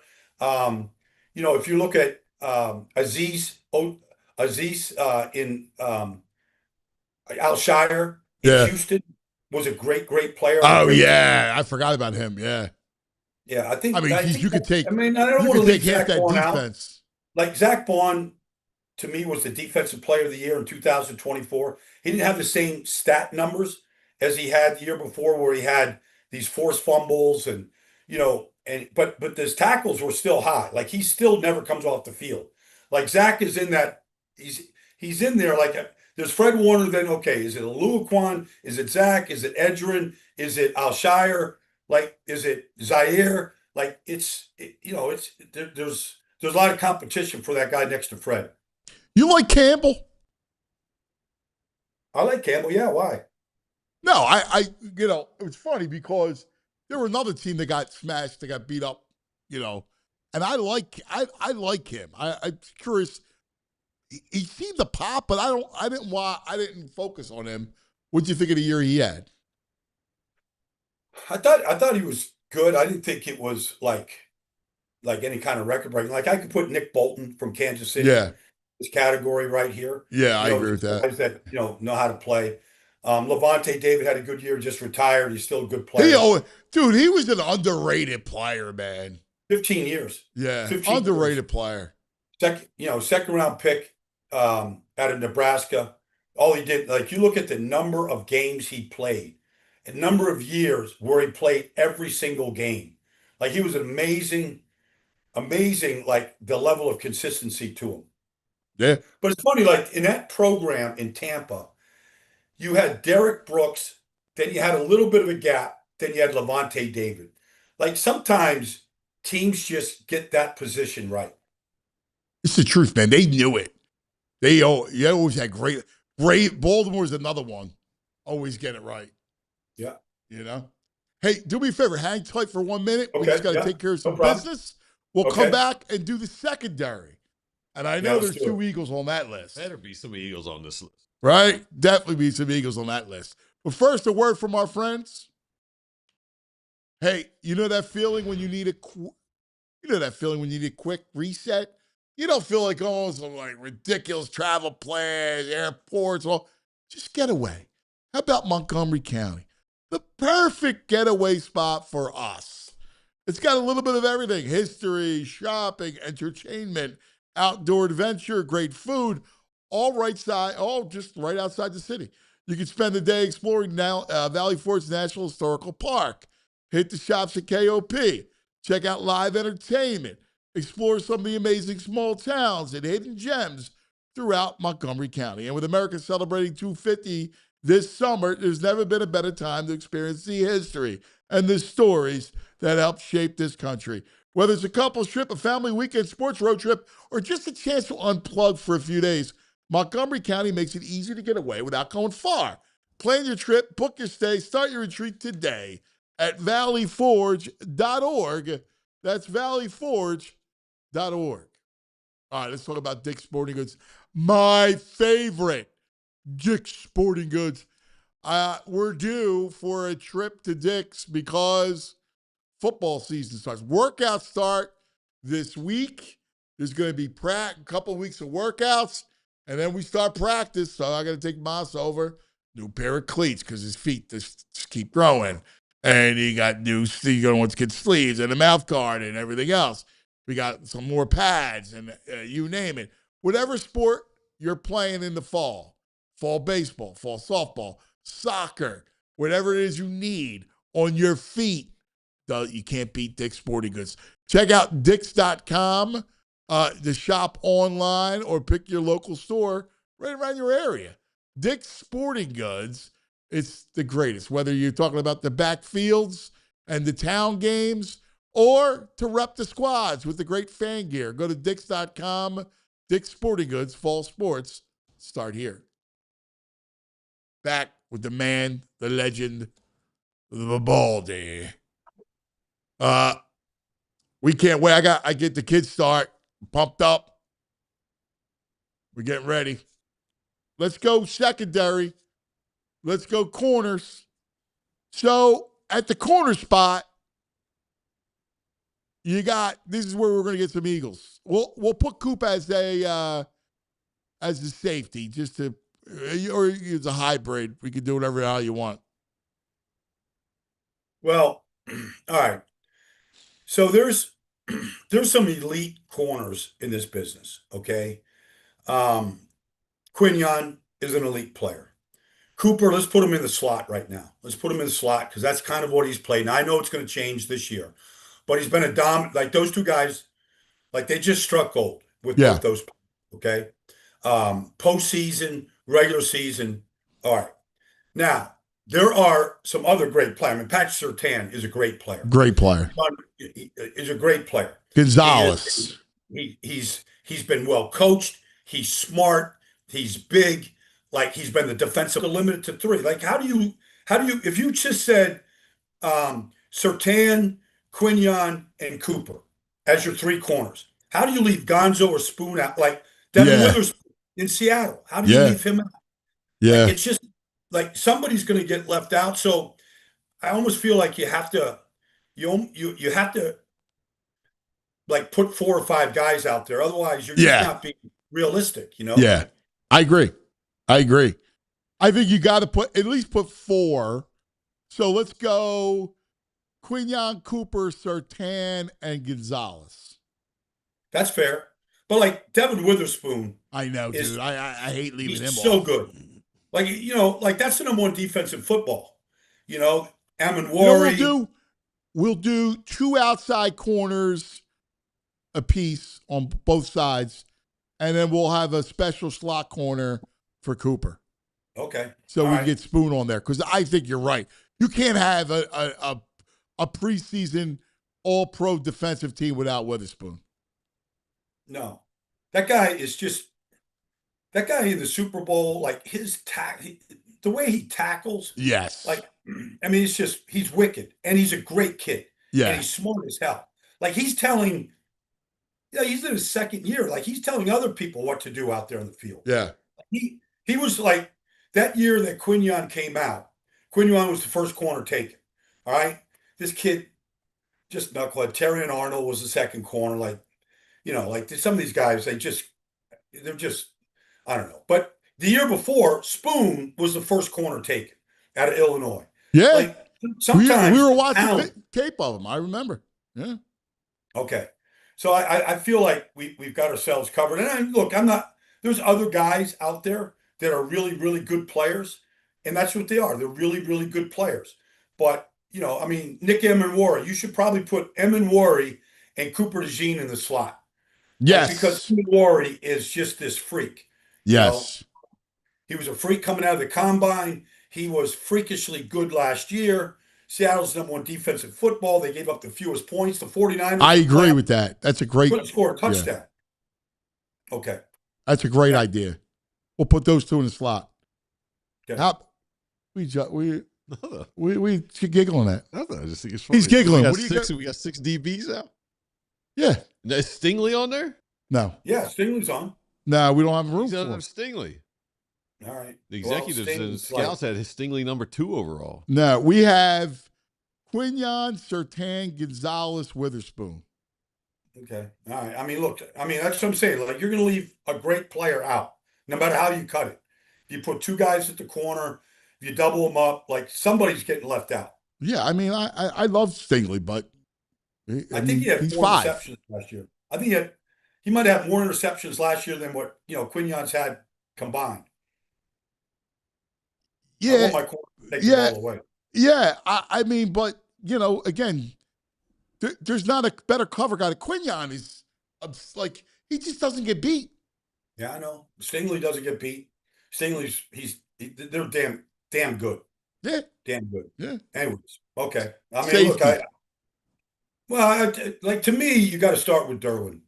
Like Derwin to me is Derwin what James. everybody's looking for.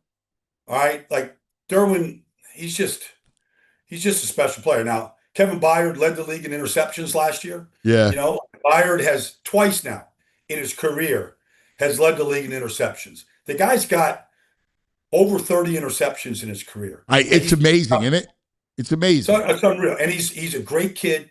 He can't run the way some of these guys can run, but like you talked to, I know he spent a year in Philly, didn't do much here, but like that guy, I think he's in Washington now. I think Byard's in Washington, but he is a great, great player. Now, you get 7 interceptions at the safety. Like Xavier McKinney had 9 one year. Brian Branch had a bunch.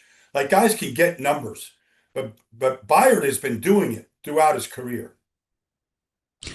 What about McKinney? Look, I like Green Bay, and I like Xavier McKinney. Like get hurt, like he's a great player, But Cam Curl had a great year for the Rams. He Jalen did. Petrie, our guy that Matt recruited at Baylor. Like Petrie had a great year for Houston. Yeah. Like there's other guys in that. If you want to put Emin in that safety category, there's other guys that are worthy of those positions. We said Hamilton, right? No, not yet. Hamilton. Kyle? Yeah. Yeah, I didn't hear. We didn't say Kyle Hamilton? Yeah, Kyle Hamilton. Yeah, so if you want to put like Kyle and Derwin as the starters, like I don't think you can go wrong. Yeah, I mean Kyle's got to be and Derwin No, James got to be the guys. Yeah, I like McKinney. Curl, but you're right about Curl, man. He's a good player.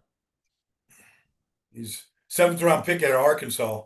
Yeah. Like that kid, he is like the Rams are. They're set. They're set right now. Woo! They're scary, man. They're flat out scary, the Rams. So I think defense is going to be good. I think Aaron Donald's coming back. Yeah, that's what Like everybody's saying. I think he's returning. Yeah. Yeah, Like, man. I That's going to be think, like- frightening, dude. Yeah.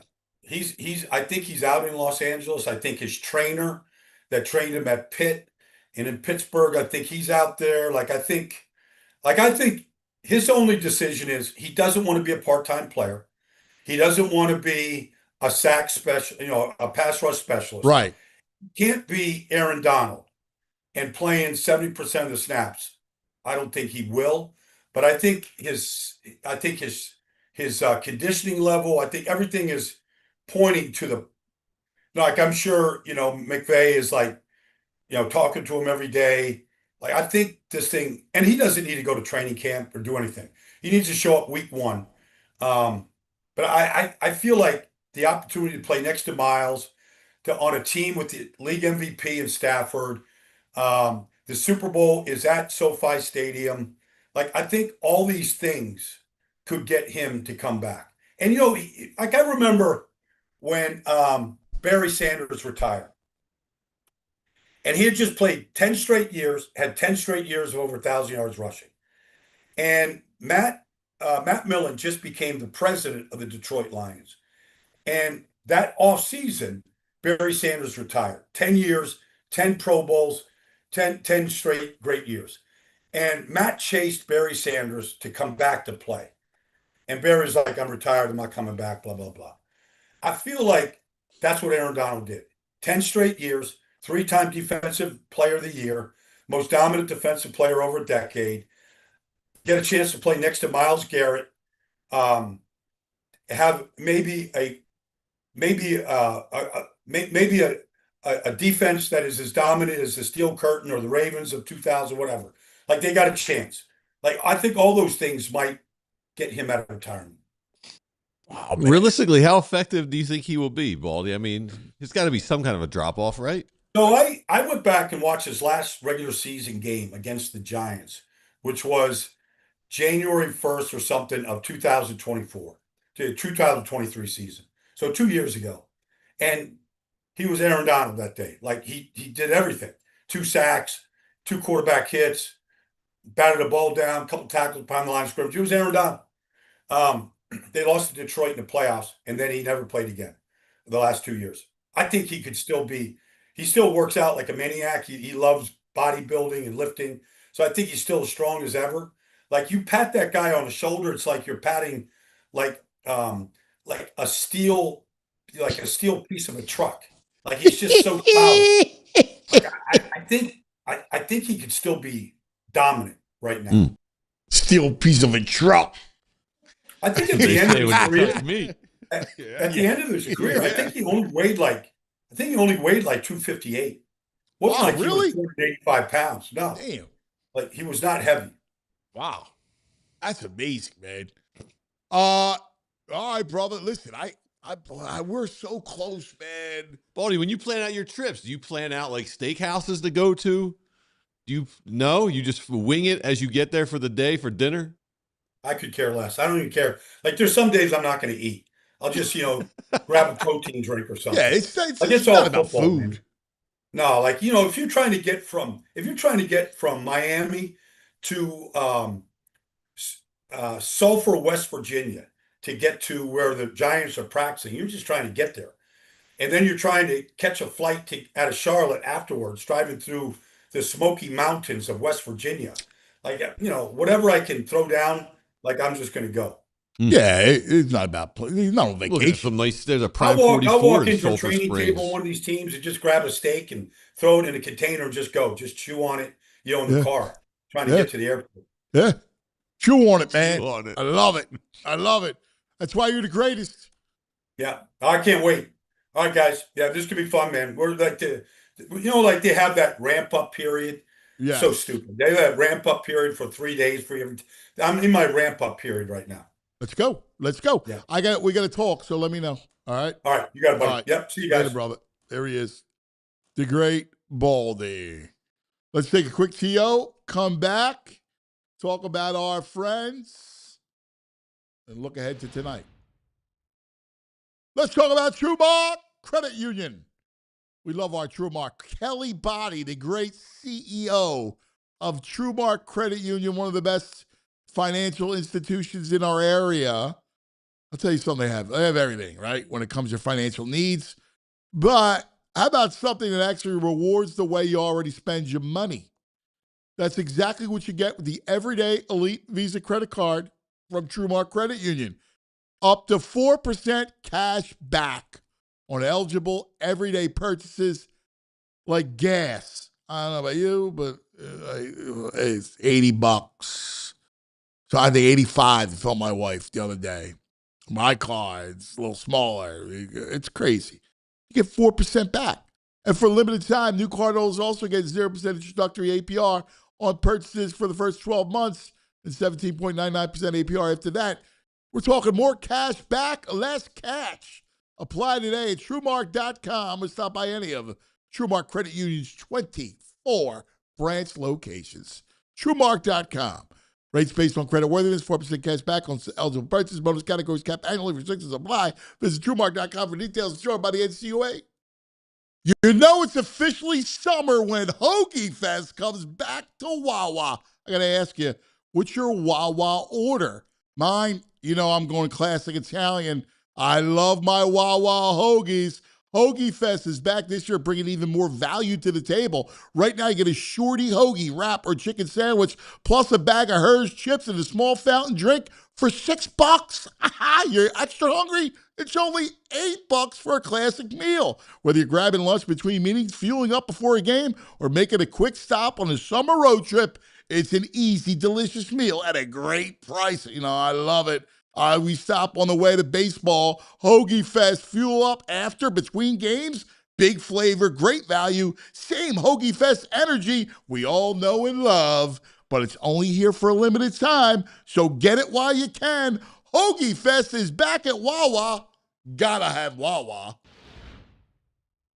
All right, we'll be keeping an eye out on LeBron. Now, here's the thing. Yesterday, Rich Paul said it's down to 3 teams. In the East, the Cavaliers, the Heat, and the Sixers. And it goes hometown, nice book ending to the story. Miami, South Beach, beautiful weather. Or Philadelphia. You get a chance to win a chip. That's where it is. And here we go. On Kalshi. Miami, 38%. Cleveland, 37%. Golden State's 13%? Why would that be? Philadelphia, 11%. I don't even understand it. I mean, Golden State, you're just going to go have fun with Stephen. You're not going to beat OKC or the Rich Spurs. already said he's not going there. That his focus was on the East Coast, Eastern Conference, down to 3 teams. And he said everything's in. Like the teams have given what they want to give. Like it's all the data's in. Now he said golf's not that important during the season. Do you think it is for him? No, I don't. I don't think it's important. All right, I hope not. I hope he's. Nah, I don't think so. I think it's going to come down to Pat Riley's Cleveland and Riley. Riley's enticing. I mean, Pat. That's like. I think Bob Myers. Like I love Gansey. Gansey's getting him in. Bob Myers. Yeah. Bob Myers got rings.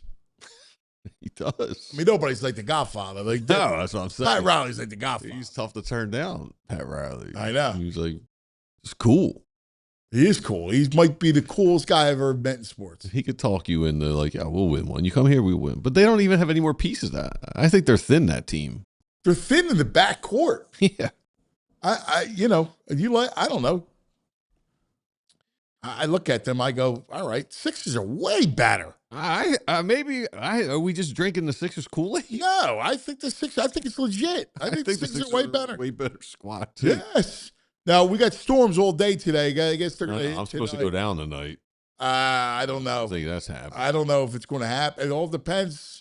Just let us know early. Don't make us all go down there. That's going to be park and buy expensive beers. Yeah, and say not happening. The storms was at 6:00. I know. Now I don't know if they're passing storms but I'm surprised they're not moving up to like 3:00 today. And I know that that's a big move, but just to get the game in because the Dodgers aren't coming back. Yeah, I know. I don't know.